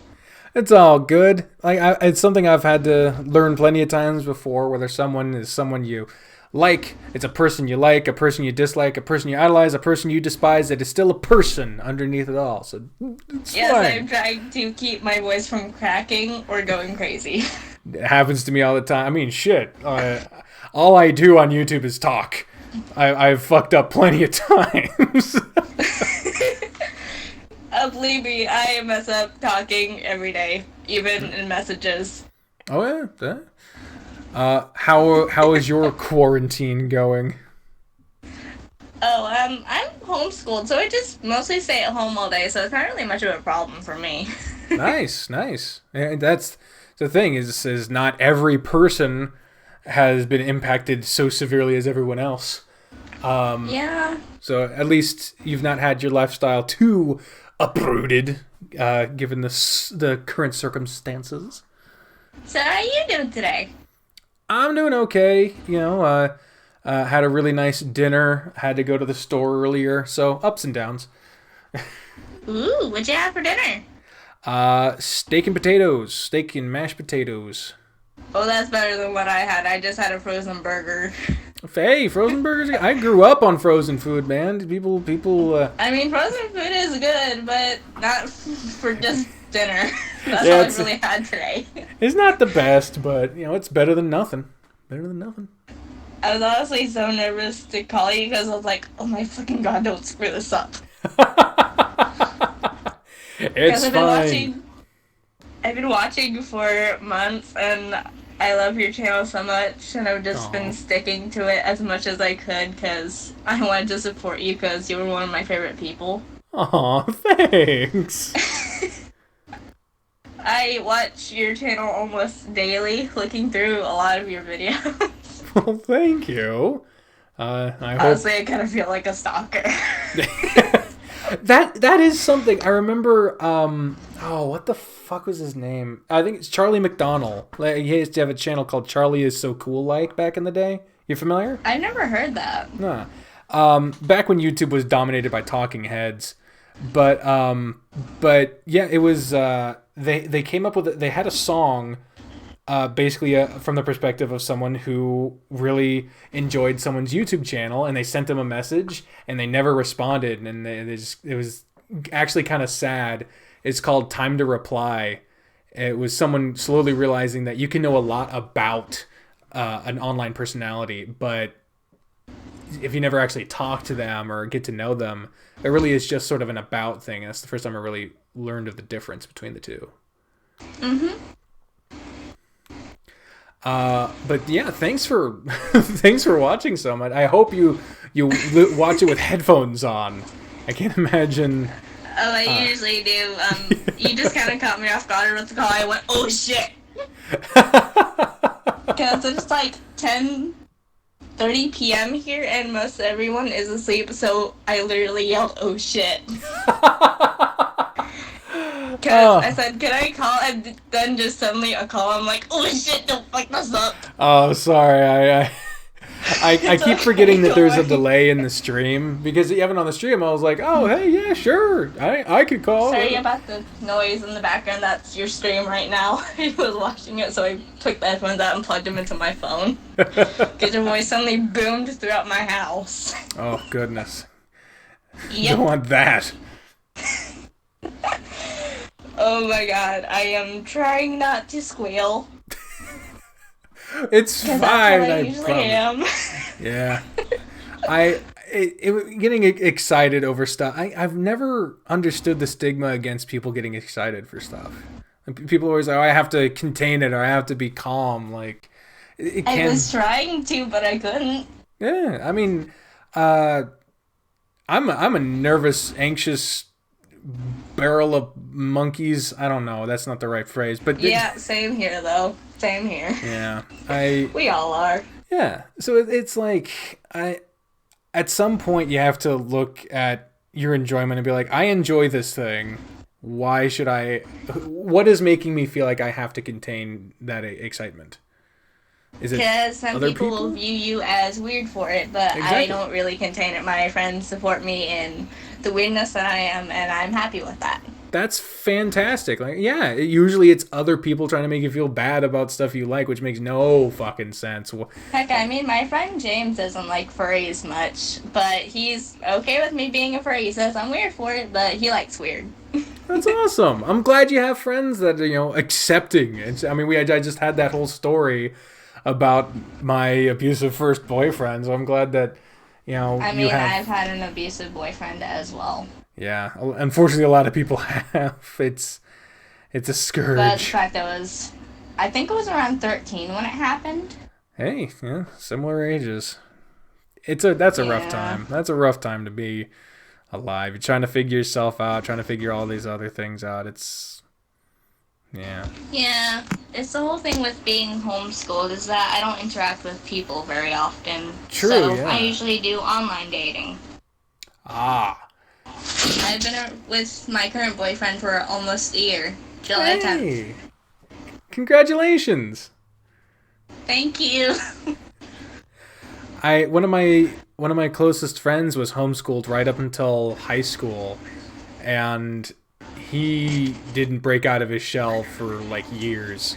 But when he finally did, it was like night and day. It was crazy. Yeah. I can't wait until I am able to get out of the house more.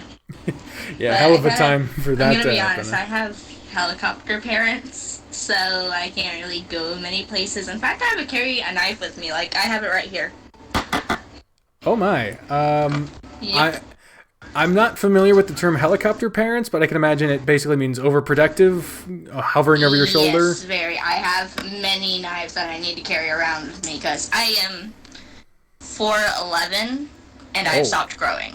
So I am a small person. I can be picked up very easily.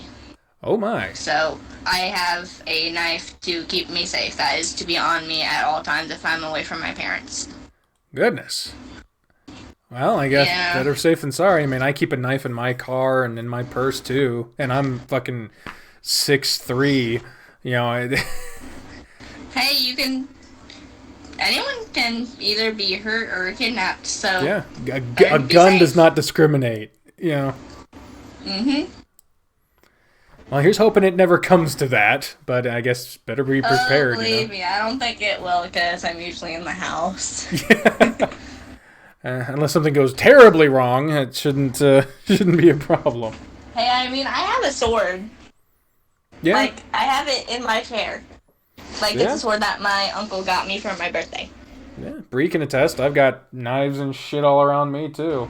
Oh yeah, cool thing is, it's a Batman sword. A Batman sword. I wasn't aware You Batman want to take had a a look at it sword. real quick? Sure. Do you have like a picture or something? I can just turn on my camera for a second. Okay. Okay, sorry for the odd angle, but this is it. Whoa. It's a Batman symbol. When you turn it around, it hooks together into a long sword. That is fucking cool. I wouldn't imagine that. Yeah. How do you grip that? Because like, how do you not You like? grip it in the center. Okay. Flip the other one around.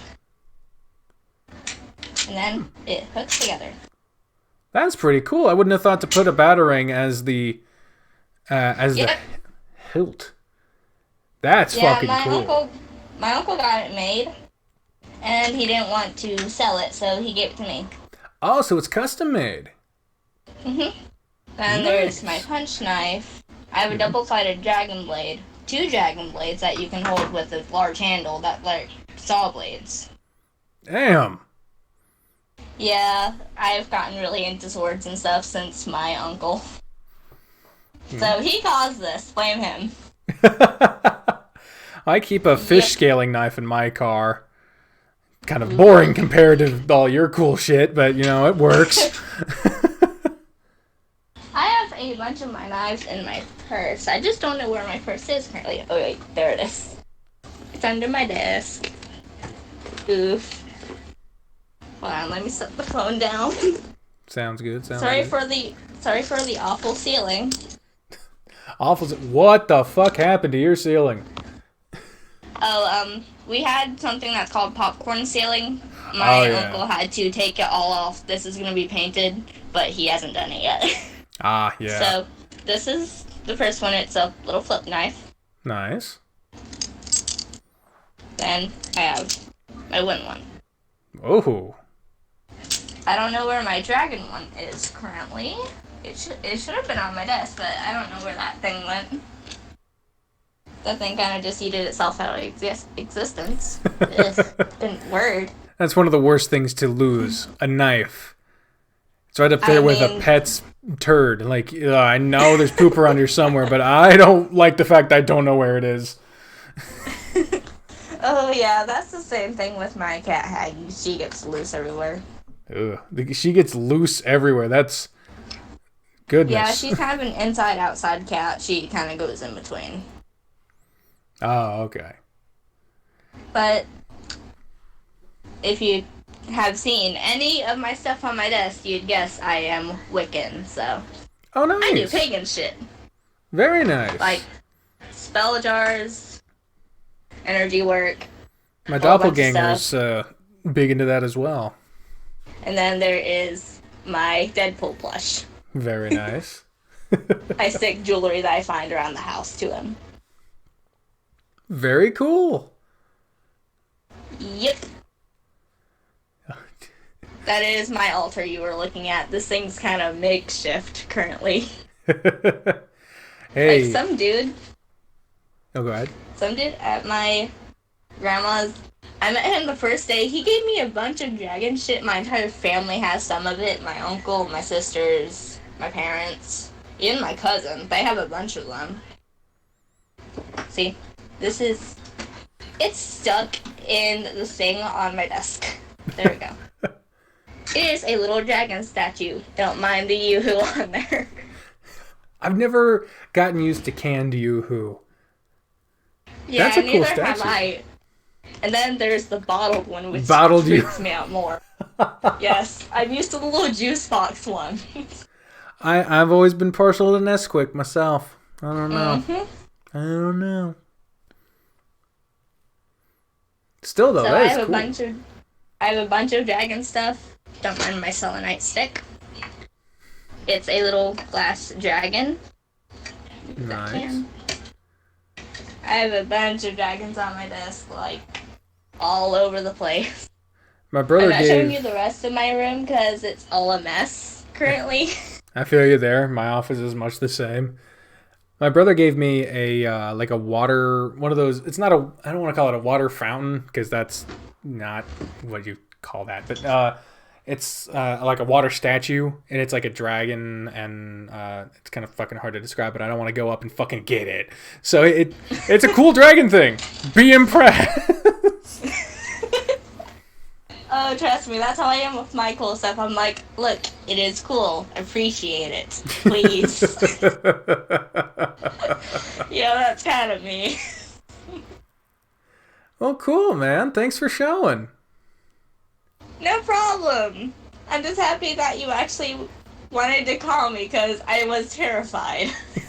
Well, I'm sorry that I'm you like, were oh my God, am I terrified. But bothering him? What should I do now? I had no plans when I got on this stream, and it has gone nothing but well. Well, I'm glad. Me too.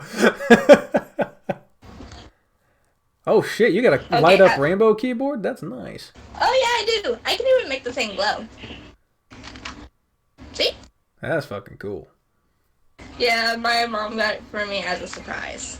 Aw, nice. I needed a new keyboard because, surprise, surprise, my cat Kit peed on it. Ugh. So, yeah, so I needed a new one. And It's two the calls in next a day, row that have this thing involved showed pee. up. It's, I'm sorry, I didn't mean to. I swear to God, if another person calls with some shit mentioning pee, I'm gonna fucking quit. Just quit life. Yeah, Control-Alt-Delete. I've tried. Oh, God. And there's my cat Venus over there sleeping on the couch being lazy. I'm going to assume you said Venus. Yes, that is her name. Please don't say it the other way. And then we have kittens over in the cage in the corner because they are whiny all the time. Mm-hmm. In fact, we actually breed Siamese cat. Oh, nice. Yep, she's a Siamese. At least 95% of our cats are Siamese. We have 3 that aren't. Very cool. I got mauled by a cat when I was young, and ever since that I've been kind of cagey around them. Okay, I'm turning off the camera because I don't want you to accidentally see the ratchet situation that I am in right now. Because I'm going to tell you, I'm in leopard print pants and a wolf shirt with my hair all over the place. You're a walking zoo, and that's totally fine. Yes, I am. My house is a zoo. Have you not seen my family? I mean, my brother's a Sasquatch. What? That's literally my brother is a Sasquatch. Literally, that's what we call him because he looks like one. Well, I'm sure he appreciates that. Oh, he knows he is, and he calls himself it too. Oh, okay. Well, Yes. again, as long as they're Don't okay worry, we're with not it. being mean about it. He knows he's a Sasquatch. Ah, man. Well, thanks for chatting. No problem. I was just happy that you actually wanted to call me. Absolutely. We'll talk to you later, all right? Bye. Bye. Well, that was fucking nice. Wasn't that nice, everyone? Wasn't that fucking nice? Bree's going nuts. And then, of course, Leo of the Wing. They, is there a line forming for trying to talk with you? Sure. Want in? I will get textual confirmation before just randomly calling someone again. Gotta fix my fucking table. Shit's fucking... No. I literally have a kitchen table as this desk. It is... Have you reconciled with the clothes hangers yet? The clothes hangers can still go fuck themselves, as far as I'm concerned. Alright, now we're going to be on the phone with Leo of the Wing. Oh, fuck. Oh, fuck. Hello? Hello? Hello? I'm here. Can you not hear me? I can hear you. Oh, okay. How's it going? I'm pretty good. Cool. How you doing today? When I ran an errand earlier today, I walked like a bunch of skin off my leg, and I have a leg that hurts. You what? Nah. You walked Yeah. a bunch of skin off your... What the fuck are you talking about? Hold up. What the fuck? You just breezed over that shit like that wasn't part of the... What the hell happened to you? Like I said, being shut in the house and yet still having to go out and like pay the electric bill, which is across town. Oof. And with the heat, not being used to it, it was just one of those major chafing things that happen. And here goes to the conversation that should not be happening about real life. Ah, I see. Very sorry about that. That fucking sucks, dude. That's one of the reasons why I can't handle sweat very well either. I've got this delicate, dainty fucking skin. I can't handle the heat or sweat or humidity worth a goddamn. Yep, I was reminded of that today. At least So I now I'm don't. gonna have to, Go ahead. I said, now I'm going to have to take it easy and heal that. Yeah, get some. What the fuck is it? That like blue shit. There's some blue shit that you could use. I have to be careful because I can't use anything with latex, petroleum, lanolin, coconut. There's this whole list of stuff I can't use now. So I'm pretty much down to I found an antifungal, antibacterial ointment that's over the counter that doesn't have anything in it, and then there's just a basic skin ointment I found once that has nothing in it. So I'm like stuck with those two. Damn, that sucks. It sucks. By the way, I'm not laughing at your limitations. I'm just laughing at the fact that you're like, I can't use this chemical, this chemical, coconut. I can't do that. Yeah, that one was funny. Up until age 36, I'd literally been able to eat coconut, and then I finally got hit with the family allergy, and I was like, oh, damn. Oh, yeah, you had a limited amount of coconut to get through, and you ran through it too quickly. No, it was, I went to play cards at a church with some friends, and one of them was this older lady, and she actually asked me, what should she make me for my birthday? And I said to her, make me an actual coconut custard pie, because she makes really good ones. Nice. I had a piece, and I had a full-blown reaction at church. Oh, that sucks. That lady must have felt terrible. Yep, it was bad. Oh, that sucks. I'm sorry, man. That's kind of how I feel right now about like milk, because I used to I could go through a gallon a day if I wanted to, but like, but now like I have a bowl of cereal and I'm on the toilet like once an hour for the next 5 hours. Like, I can relate about the milk thing. Ever since I've been like 14, I've been casein intolerant. So milk and a list of quick cultured milk products are off the food menu. damn, it sounds like you got a fairly long list of allergies. I blame my parents. Well, I mean, they're literally who's to blame. Well, I mean, at least you're working. I mean, I've been fortunate enough to have a pretty avoidable set of allergies, but I imagine the grocery shopping is a much more careful event than most. I have it ingrained to read labels. Yeah, I mean that's good. That's more people should be reading labels. They'd be surprised at what they see. I'm trying to think for a moment. I think both my parents had the coconut allergy to some level because neither one of them can have it. My brother was born having it. Damn. Yeah. So, I mean, it was one of those, like, inevitabilities. When am I going to get it as another male? Because, males are so much worse at actually displaying allergies at some point in their life. Is that true? I am not aware of this. Yeah, it has to do with the fact that males express more genes, so if there's a genetic thing for an allergy, it's likely to show up. Express more genes. Well, I didn't wear jeans until I was an adult anyway, so I guess I was fine. Yeah. I have to wear a specific brand of jeans now because, like, again, dainty little skin. I can only wear jeans that are like that soft faux denim that they use for like some women's jeans. Because like regular denim, like it'll just destroy my legs. I won't have them anymore. I can't walk right for days. Yep. I know exactly what you mean from today's misadventure. I guess you just got to get used to wearing shorts. It sucks. I mean, that's why I wore sweatpants for like 90% of my life. It's like I'm a major fan of boxer briefs.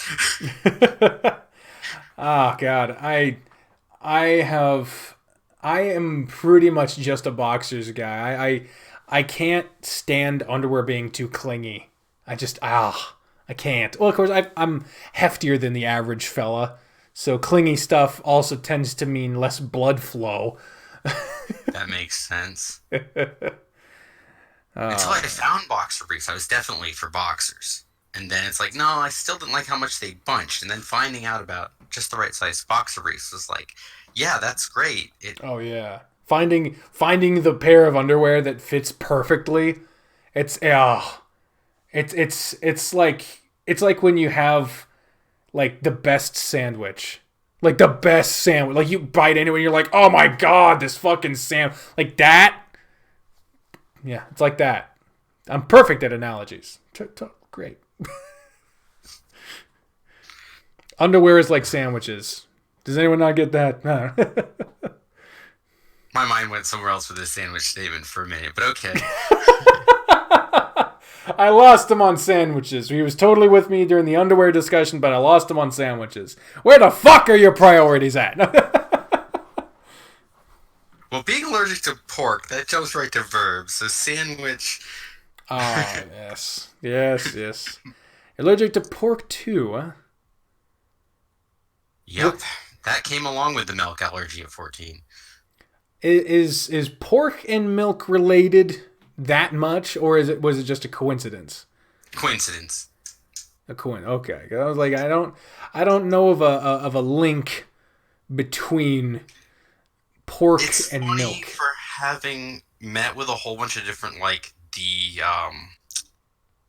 I forget what the special name is for doctors that study allergies. They figure that at one point when I had the flu and ate a particular food that caused an allergy reaction, my body just decided to kick off a couple other allergies it had waiting in the wings. And I got them all to once. It was a weird thing. Well, there you have it, folks. If you like something and you get sick, don't eat it. Otherwise, you'll be allergic to it. I have never heard that kind of justification before in my fucking life. I haven't seen many doctors, to be fair. Oh man. Well, you stay safe out there with your chafed legs and 90 allergies. I'll keep you in my thoughts. I already feel sorry for my sons. They got a combination of certain food, nut allergies, and I wonder if they'll ever develop the coconut allergy. But they definitely got the pork allergy. They got a soy protein allergy. They got latex rubber allergies. So they're going to have to keep track of their allergies, though they hate to, because their mom's always telling them, you're not allergic to anything. That way you can eat everything and not have to deal with it. Ugh. Yeah.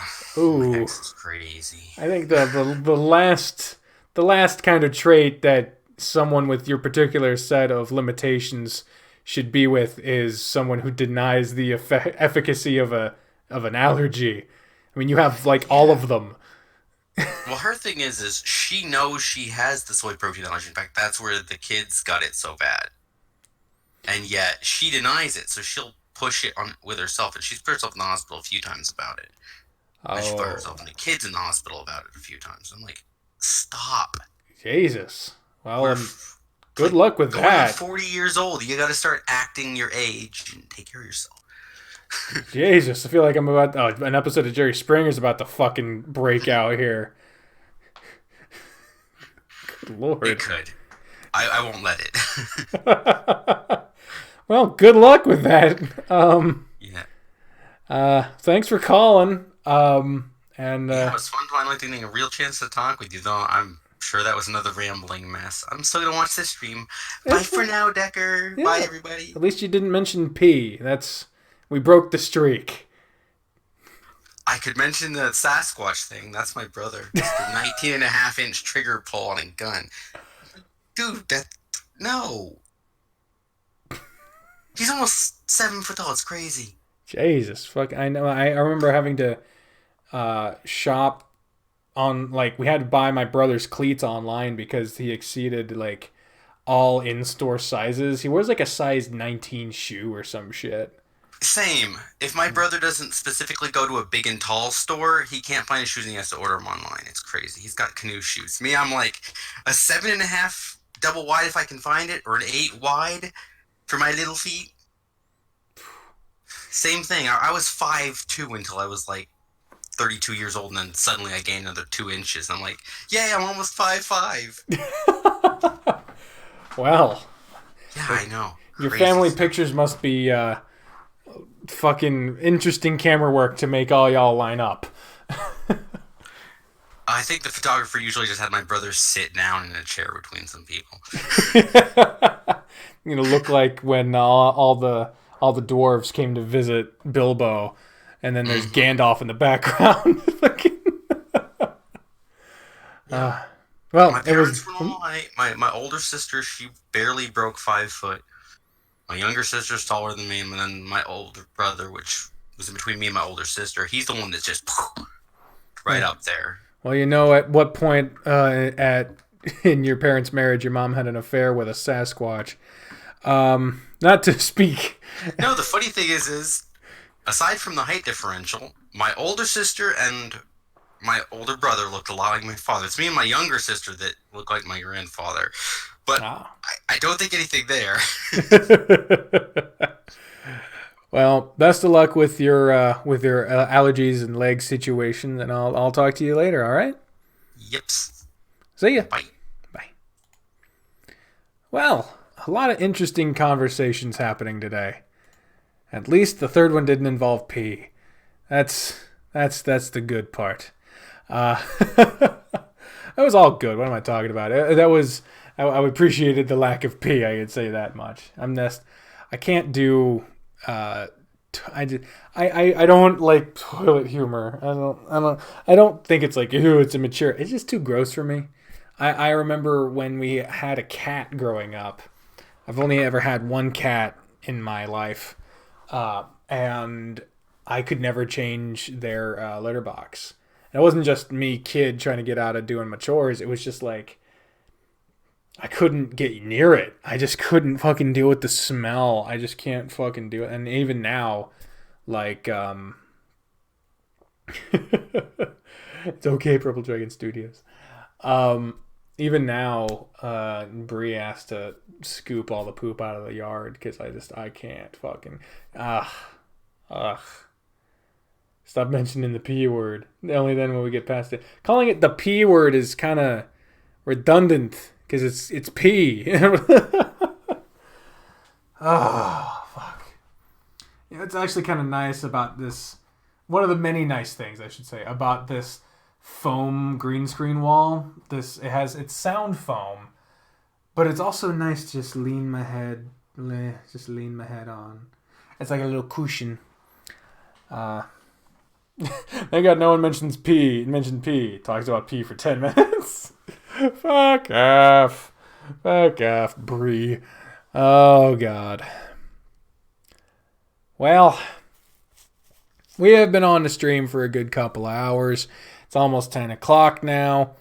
I think double it, say PP. Yeah, that changes a whole lot. I think I'm going to go ahead and end this here. As a heads up, Bri, I'm coming in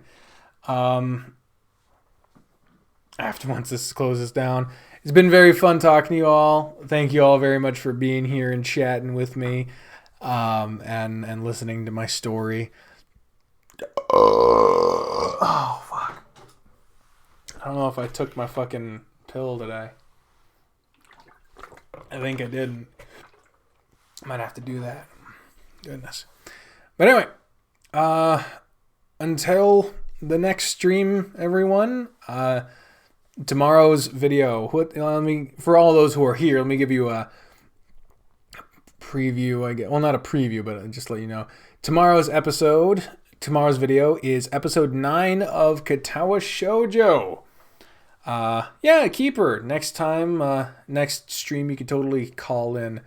I might even do that thing where I get on the Discord and try to talk to people, but at that, I feel like it took too many people on all at once. And you too, Dilly. Anyway, thank you all very much for watching. I hope you enjoyed tomorrow's episode 9 of Katawa Shoujo, and until next time, good night, everyone. Bye. I gotta go to the bathroom. Carol Bass.